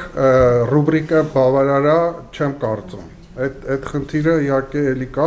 բայց անկեղծ հիմա մենք դպրոցներին էլ պետք է հստակ ասենք, մենք դպրոցներից ուզում ենք իրական պատկերը, թե չէ, դա էլ է կարևոր հարց, որտեղ հիմա եթե դպրոցները ձեզ տան իրական պատկեր, աշակերտների մինիմում 50-60%-ը պիտի դպրոցը չավարտի, որտեղ հա, բոլորին է վերաբերում։ Այո, եւ ունիվերսալ խնդիր է։ Հիմա դուք դպրոցներից իրական պատկերն եք ուզելու, թե ցանկալի պատկերը։ Եթե իրական պատկերը ուզեք, մեծ մասը պիտի չավարտեն, ինչ ենք անելու, տուպիկ է լինելու։ Չէ, հիմա ոնց որ նույն դասարանում մնալը հանեցին, չէ, Տիկին Նավասարդյան։ Վերացնելու պահեր գոյություն չունի, որ ասել։ Կարծեմ մնաց կարող է վերացնել։ Հա, այդ եմ ասում, վերականգնեցին նույն դասարանում, բացական, հա։ Դա վերականգնի փուլերից հետո այո, Հա։ վերականգնեցին։ Հիմա դե խնդիրը շատ ֆունդամենտալ է, ինձ թվում է մենակ ստեղ էսեի ես համաձայն եմ Տիկին Մկրտչյանի հետ, այս բոլոր խնդիրները շատ ճիշտ էին, բայց իրանք վերաբերում են նաև այլ հարցերի էլ։ Այդ նույն արտագրելը բանը ամեն հարցում էլ կա։ Մենակ Դեռից պիտի սկսենք ու հասկանանք ոնց այդ խնդիրները։ Բայց էլի եմ ասում, մեր խնդիրը կարդացող միտքն է։ Կա կարդացող միտք, էսենք ստացվի, չկա։ Որպեսզի կարդալու վրա հիմնական։ Դե հիմա աշխարհը պայքարում է այս հեռախոսների դեմ, էլի չգիտեմ։ Ես իրականացնողն եմ, իմ մկրտչյանից ես բաղացան ճանաչում, և ձեզ քաղաքական այսքան չեմ կասկածում, որովհետև երբ տարիներ առաջ, մի 20-30 տարի առաջ դուք առաջին անգամ վերապատրաստեցիք ինձ նոր չափորոշիչը գնահատման, նոր գնահատման համակարգը, ես մենք ուղղակի ցնցված էինք ձեր վերաբերմունքից և ռեալ ու ստապ մոտեցումից ցանկացած նորամուծության, որտեղ արդյունավետ էր, որտեղ ավելորդ էր։ Դրա համար այսօրվա ձեր խոսքում ես սպասում էի, որ դուք անպայման, ես չեմ կարծում, որ տարիները փոխել են ձեզ եւ ձեր տեսակը, մնացել եք նույնը, Պարոն Խաչատրյանի հետ մենք վաղուց ենք։ Այո, բոլորս ենք, բոլորս գրեթե եթե երիտասարդները, մենք ես կոնկրետ 40 եւ ավել տարիներ, դուք էլ ինձ հետ միասին եւ համոզված եմ, որ մի հարց կներեք ինքեր Խաչատրյան, որն է մեր նպատակը, հարգելիներս, ասում եք դժվար է լինելու, մեր նպատակը դժվար ստեղծելն է, ոչ, մենք պիտի հստակ դնենք, չէ, մենք ուզում ենք երեխայի իմացածը ու կարողությունները վերհանել, թե երեխային կանգնացնել փաստի առաջ, ցանկացած դասի ուսուցչի նպատակը դա է, չէ, դու ինչն ես ուզում տեսնել, նրա իմացածը, հնարավորությունները, ժամանակից բխող բարդությունները, թե նրա առաջ դնում ես մի խնդիր, որը ժամանակի մեջ չկա, այլևս։ Կներեք, մի հարց էլ ես ավելացնեմ մի անգամ ես պատասխանել, որ դուք ասում եք հանձնարարականը, նախարարությանն է, ձեր լիազորությունների սահմանը որտեղ է։ Այսինքն դուք հետադարձ կապ նախարարությանը չեք տալիս։ Սկզնակի կանոնադրության մեջ հստակ ամրագրված է աջակցող կառույց։ Մենք ընդհանրապես աջակցում ենք նախարարության ռազմավարական բոլոր կետերը կյանքի կոչելու առումով բովանդակությամբ։ Իսկ կարող է նաև հակադրվել, ասել, որ իրատեսական չեն որոշումները, որովհետև մենք արդեն տարիներ շարունակ մի երևույթի հետ ենք բախվում։ Կզնակը գալիս է վերապատրաստումների, ուսուցիչը նստում է, օրերով, շաբաթով վերապատրաստվում է, եւ հետո վերապատրաստողը ասում է, այսպես սա պետք չի, սա պետք է, այն պետք չի, ընդամենը մեկ ամիս հետո գալիս է գերատեսչական մարմինը ստուգումների նախարարության։ Եվ մենք ասում ենք, ասել են, կզնակի վերապատրաստողը ասել է, որ սա այսպես պիտի չմոռանաք, կզնակը իրավական որևէ հիմք չունի, նա ոչ մի այդպիսի արտահայտություն չի կարող անել։ Հիմա կներեք էլի, իմանամ, կզնակին են, կզնակի մեթոդիստների կամ վերապատրաստողների ցուցումներով պիտի առաջնորդվեմ, թե միայն նախարարության հրահանգներով։ Սկսած ուսուցչի օրվա դասի պլանից մինչև այսօր հստակ չկա։ Ինձ երիտասարդ ուսուցիչները, որտեղ ես երիտասարդներին եմ շատ պարտադրում, որ պարտադիր։ Չէ, ուզում եմ ասել, երկու գերատեսչությունները պիտի կարողանան համատեղ գործել, Տիկին Մկրտչյան ջան, որ դպրոցը կատարողն է, նա հստակ հասկանա, որն է իր համար իրավական հիմք, որը մեթոդական լուծում։ Քանի որ նախարարությունում եւս հաճախ լինում է, որ մեկ ամսվա մեջ անընդհատ լրում են փոփոխություններ են տեղի ունենում, դասի պլանի հետ կապված յուրըմբռնումը դրա հետ է։ Չէ, միայն դասի պլանը չի, ցանկացած որոշում, Տիկին Մկրտչյան ջան։ Ցանկացած պատասխանի չի առաջնորդվում իրավական ակտով, դուք պարտավոր եք հարցնել, որտեղից է ձեր այս հիմնավորումը եւ տրամաբանված խոսքը։ Ես հիմա ինչ խոսում եմ, մեր առաջարկների պատասխանները որտեղից են գալիս, եւ իդեպ ձեր կզնակն է, չէ՞, պատասխանները, ձեր ցույց տված բոլոր գրությունների պատասխանողը ես եմ։ Ես եմ բոլոր գրությունների պատասխանողը, այնպես որ բոլոր հարցերը կարող եք ինձ ուղղել, ինչն էլ անհասկանալի, ես բոլորին կարող եմ պատասխանել։ Բոլոր եւ պարոն Սողոմոնյան, բոլոր ձեր նաեւ գրությունների բոլոր պատասխանողը ես եմ։ Այսինքն որովհետեւ միայն ես եմ այս բայց այսինքն ձեր լիազորությունների շրջանակում է ես եմ Տիկին Մկրտչյան ձեր լիազորությունների շրջանակում է ընդունել առաջ դրա համար ձեզ հիմա մեծագույն որպես բարեկամի ընդունել թե մերժելը ձեր լիազորությունների շրջանակում է դա հենց իմ գրությունն է, որ այո, բարդ է ուսուցիչները, այդ գրությունը գնացել է նախարարություն, նախարարության հարցրել ենք, ընդունելի են այս տարբերակները, ասել են ոչ, էսեն մնում է միակ գրավորի տեսակ։ Չէ, բայց վաճառաբանությունները դուք եք գրել, նախարարությունը չի գրել վաճառաբանությունը։ Ընկերներ ջան, հարց տվեք, ես պատասխանեմ, որովհետև ասում եմ, էսեն ինչու են ներդրվել։ Էսեն ներդրվել է, որովհետև նոր չափորոշիչով կարողունակությունների վրա հիմնված կրթություն է, իսկ կարողունակությունները 4 բաղադրիչ ունեն, գիտելիք, հմտություն, արժեհամակարգ դիրքորոշում, էսեն գրավորի միակ տեսակն է, որ այդ 4 բաղադրիչները ներառում է իր մեջ։ Եվ դուք կարծում եք, որ իսկապես գրագիտությունը լարվածություն է, այսինքն մարդը դպրոցի ավարտի եւ գրադից չլինի, դա չդարաշրջան։ Դրա պատասխանն էլ տամ։ Ընկերներ ջան, քննությունը չի միայն միակ միջոցը երեխային սովորեցնելու։ 365 օր մենք ունենք ամեն օր երեխայի գրագիտության վրա աշխատելու։ Որպեսզի նախարարության որդեգրած որոշումը այսպիսին է, էսեի ընթացքում թույլ տալ երեխային կենտրոնանալ միայն միտք չարադրելու վրա, լրացուցիչ ծանրաբեռնվածություն չառաջացնել այս փուլում, քանի որ նոր են ներդրվում, երբ որ կլինի էսեի ներդրումը լիարժեք, մենք արդեն հասկանանք, որ էսեն յուրացված է դպրոցների կողմից, կավելացվի նաև գրագիտության բաղադրիչը։ Եվ երբ այբձ հետ չի համաձայնվել, ինձ հետ բոլորը քննարկել են, ես շատ լավ գիտեմ ինչում են համաձայն, ինչում ոչ, այդպես չի, որ ամեն ինչի դեմ են եղել, ես շատ լավ գիտեմ ինչին են համաձայնվել, ինչին ոչ, գրագիտության բաղադրիչը, այբը քանի որ ոչ պետական դպրոց է, ինքը գտնում է, որ պիտի դիմի նախարարությանը եւ գրագիտության բաղադրիչը իր դպրոցում հնարավորություն տրվի ներառելու։ Դա իրենց որոշումն է։ Այստեղ ոնց որ էլի կներեք, էլի ձեզ կմոտենամ հաջորդ թե դուք կարծեմ ասելիք ունեիք։ Այո։ Եկեք լսենք բոլորին, որտեղ մեր ժամանակը շատ սահմանափակ է։ Բարև ձեզ։ Ուղղակի ներկայանում Հայաստանի Հանրապետության քաղաքացի, սրտացավ ուսուցիչ եւ սրտացավ ծնող։ Ցանկացած նորություն իր ռիսկերը ունի։ Եկեք մենք համաձայնվենք, որ մեր Հայաստանի Հանրապետությունում ցանկացած նորամուծություն կապ չունի դա կրթության ոլորտում, տնտեսության, քաղաքականության, միշտ ներդրվում է առանց բոլոր ռիսկերը վերլուծելու։ Եվ էսեն իսկապես շատ լավ բան է, շատ, բայց եթե մենք չափորոշչահեն կրթությանն ենք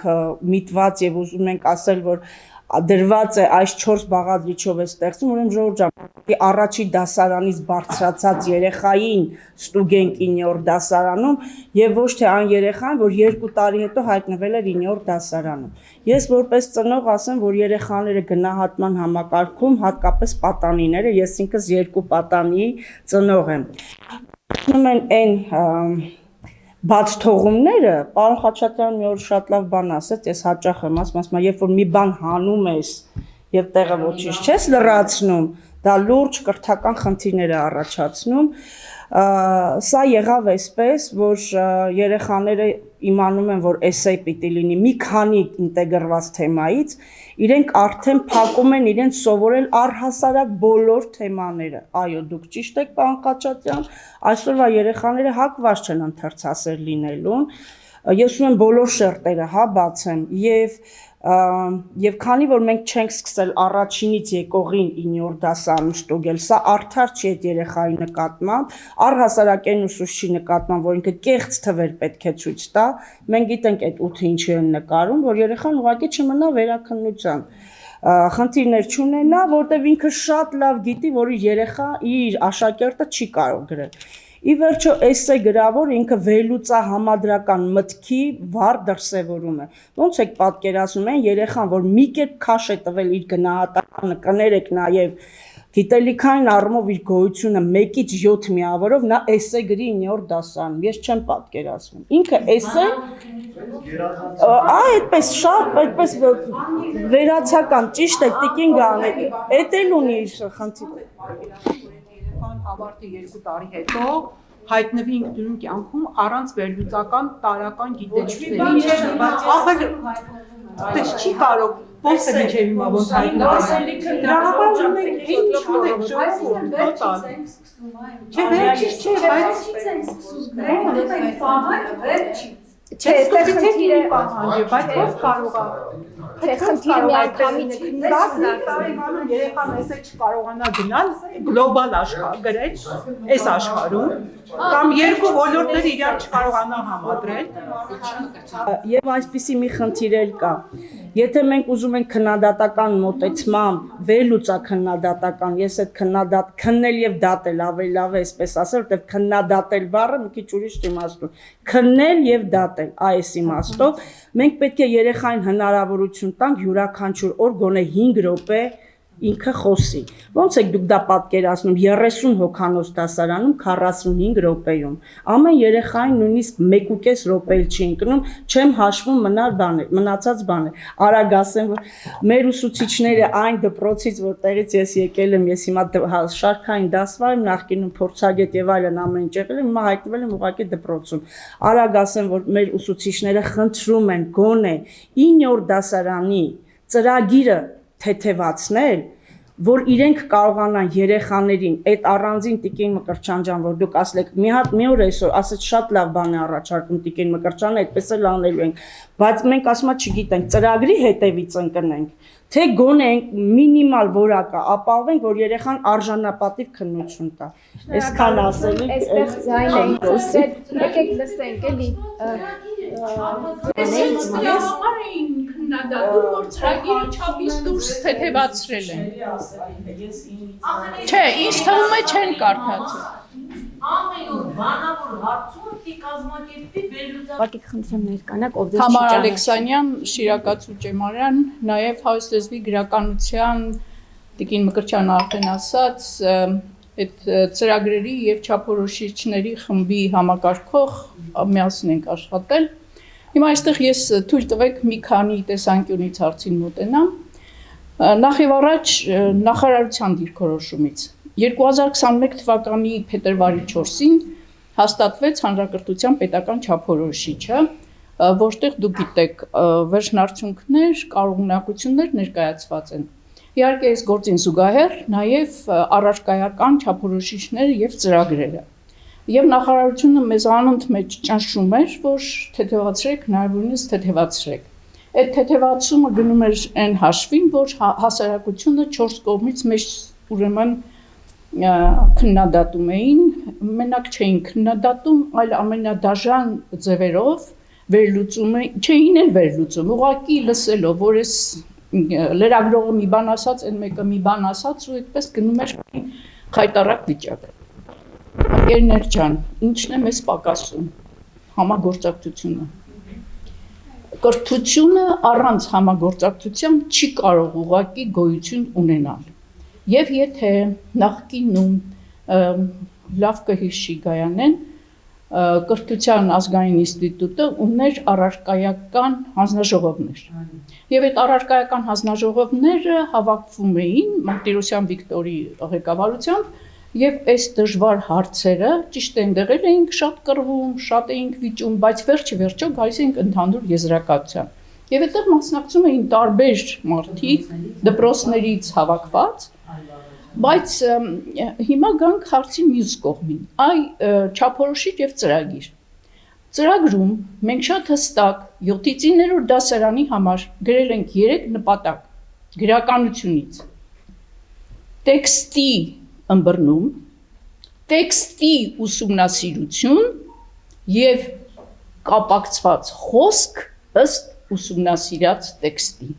Հիմա տեսեք, անցել է 5 տարի, 2021 թվականից, ես իզուր դա չասացի։ Եկեք մի հատ տեսնենք մեր հանրապետությունում սա արվել է թե չէ։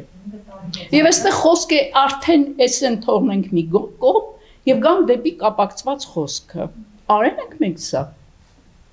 Մոտեք դպրոցներ ու նայեք։ Եվ եթե սա արված լիներ եւ արվեր հենց առաջին դասարանից, այսօր մենք շատ հանգիստ խղճով կարող ենք այստեղ խոսել, որ ինչ է, էսեն ինչ է։ Պարոն Խաչատրյանն ասում է, որ երեխաները անգլերեն եւ ռուսերենին են ավելի հակված։ Մենք առաջին դասարանից երեխային սովորեցնում ենք տեքստ կարդալ,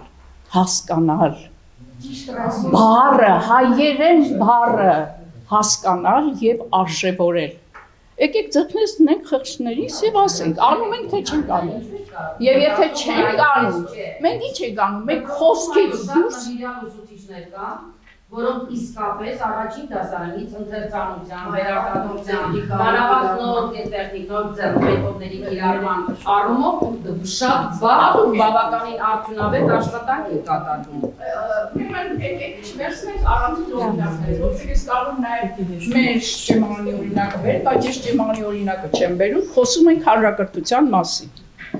Խոսում ենք հանրակրթության մասին։ Ինչ որ ունենք շատ լավ է։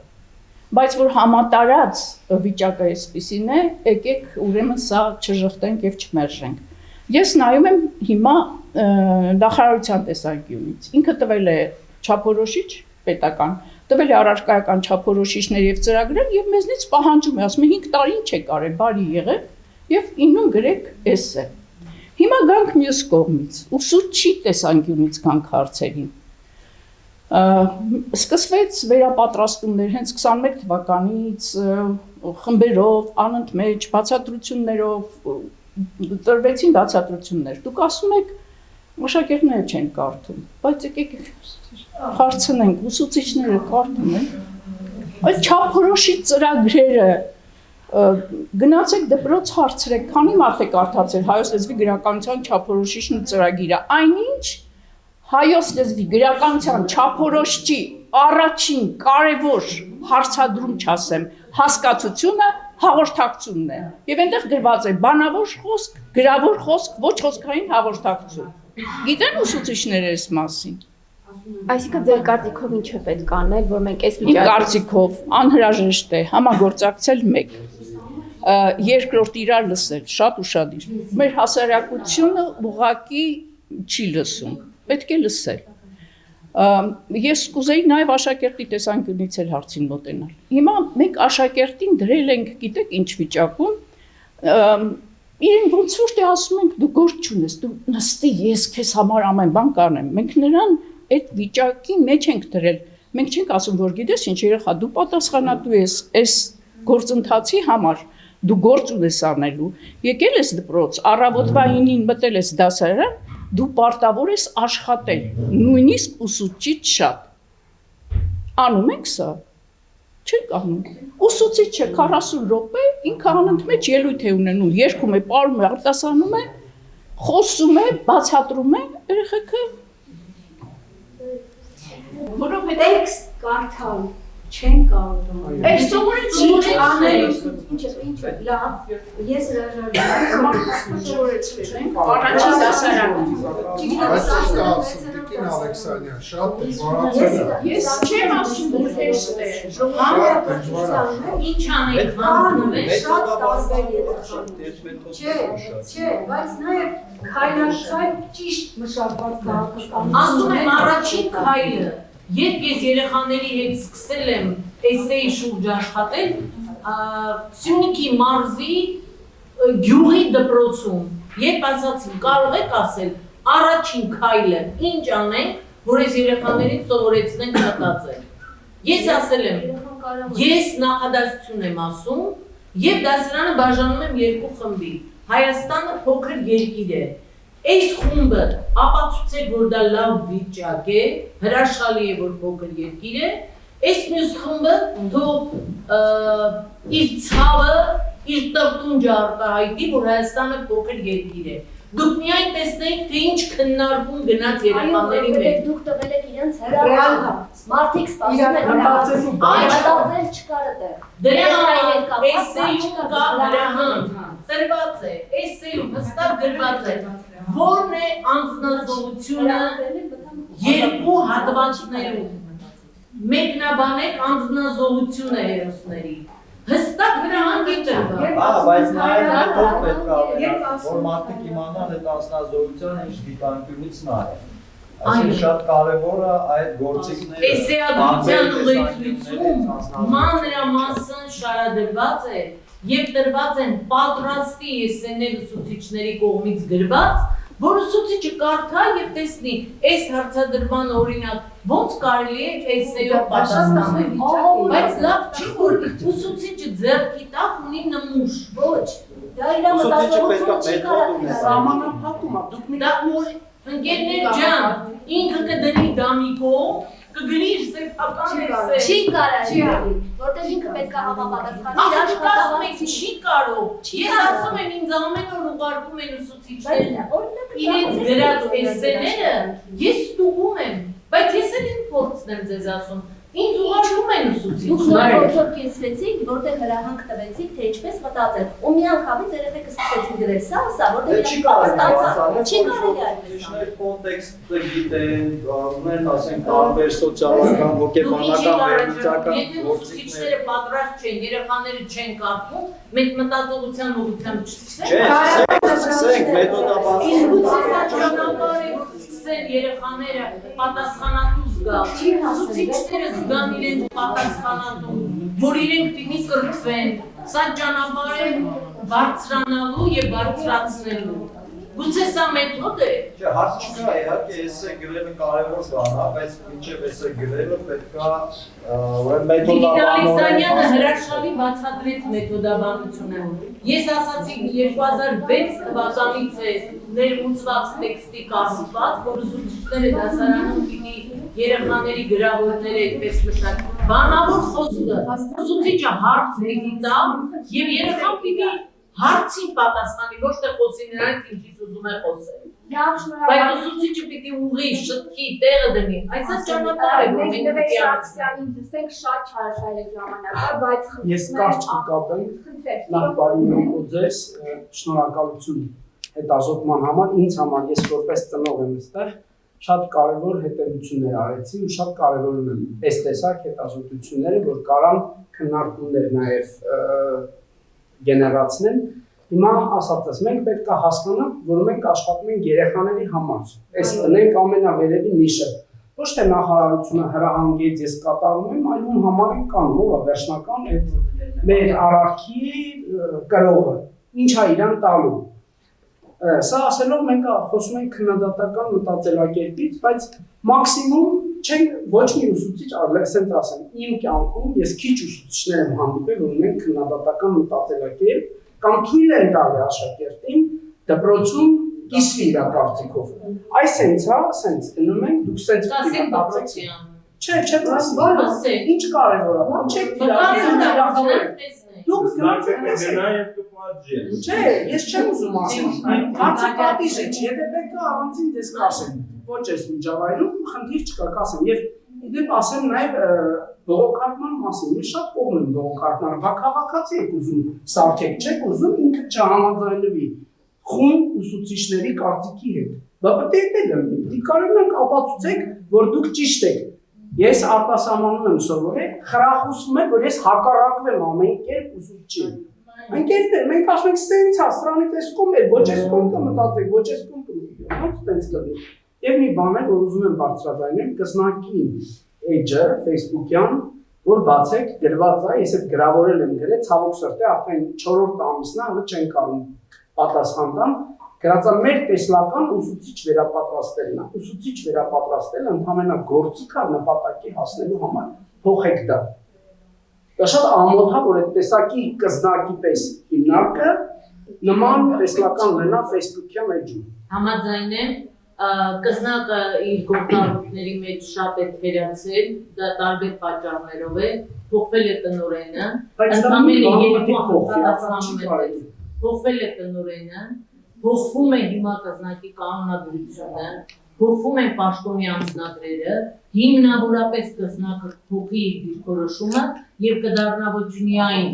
պատասխանող կողմ, այլ նաեւ առաջարկող կողմ։ Ես դա ձեր երաշխավորում եմ։ Եվ ուսուցիչ եւ համագործակցող եւ ուսուցիչ պաշտպանը, ուսուցիչ պաշտպանը, օրինականն ու պաշտպանը։ Կզնակը միայն չպիտի ուղղորդի ուսուցիչի, այլ նրա հետ հավասար պիտի գնա, լսելով նրա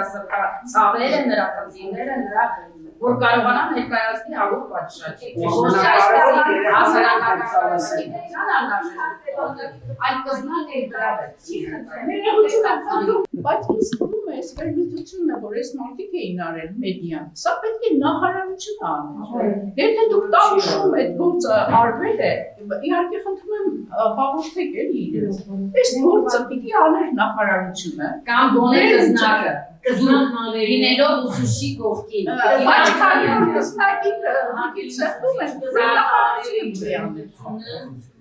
Նախարարություն ներկայացված է եւ շատ կետեր համապատասխանում են կզնակի կրթությանը, բայց նաև այլ կերպարական, որը դուք չեք անդրադարձել, բայց շնորհակալություն շատ խորհրդային վերլուծություն շատ խոսվեց կզնակ նախարարությունը հարաբերության մասին, հիմիկվա վերլուծությամբ, եթե առաջ կզնակը նախարարության կա երկու նախարարության ենթակայության դինակ է, հիմա ինքը ծառայություններ կատարել են։ Այսինքն նախարարությունը ծառայությունների ապահովում տարբեր կառույցների։ Դրանցից մեկն է կզնակը։ Դուք գիտեք, որ նույն Տավուշի այդ փորձարկման մի մասն է պատվիրակեց այլ դպրոցի։ Այսինքն այսօրվա կզնակը առաջվա կային չի, որ ասում եք Արամ Մարտիրոսյանի հետ խաղարկական բան է։ Այս ժամանակ կային ուրիշ ստատուսում էր, հա։ Հիմա ինքը իրան ծառայություն է պատվիրում նախարարությունը X գումարի, ինքը կատարի։ Իսկ բանը մենք հարցեր ուզում ենք նախարարությունը հիմնվում է կզնակի պատասխանների վրա եւ դրա համար որտեղ այդ ծառայությունը պատվիրել է կզնակի։ Այո, լսենք վերջապես Սեբաստիան Քրթամարի Տաթև Բաբրանյան, ես դասավանդում եմ հասարակական սոցիալական դասարաններում եւ դասավանդում։ Բնականաբար պետք է գա եւ հասնել նրան, որ լինեին այսքան դժգոհություններ։ 21-րդ դարում փոխվել են կրթության մարտահրավերները, այո սովորող, այո երեխան որ գալիս է դպրոց, չի կարդում, չի լսում, շփվում է օտար լեզվով։ Այսինքն համապատասխանաբար պետք է դրան համապատասխան փոփոխություն արվի կրթության մեջ։ Կրթությունը պարտադրանքով եւ արգելքով չի լինում։ Չի կարող լինել, որ երեխային ասենք, քեզ արգելում եմ սա անել ու հույս ունենամ, որ մենք կհասենք լավագույն կրթության։ Ինչ վերաբերում է Մուխտար Սեբաստիացի կրթահամալիրին, մենք կողմ ենք ստեղծագործական եւ վերլուծական աշխատանքի։ Մինչեւ չափորոշիչների փոփոխության տեղի ունենալը մենք նույն այդ ուղղությամբ աշխատում էինք դասարաններում։ Բայց մենք նույնպես ունենք խնդիրներ։ Առաջին մտահոգություններն են, որ գնալով քիչ-քիչ բացակայում է բանավոր խոսքի ուղղված քննության ձևը, եթե այդպես ասենք, որտեղ մյուս ստեղծագործական վերլուծական աշխատանքը կարելի է այդ ձևով այդ մեթոդով անել։ Եվ մյուսը այստեղ խիստ պահանջներ դնելն է, որովհետև նույն էսեի պարագայում գուցե ճիշտ է սկսել ուղղակի էսե գրելուց։ Հետո նոր պարտադրել երկու առարկայի խաչազեկումը,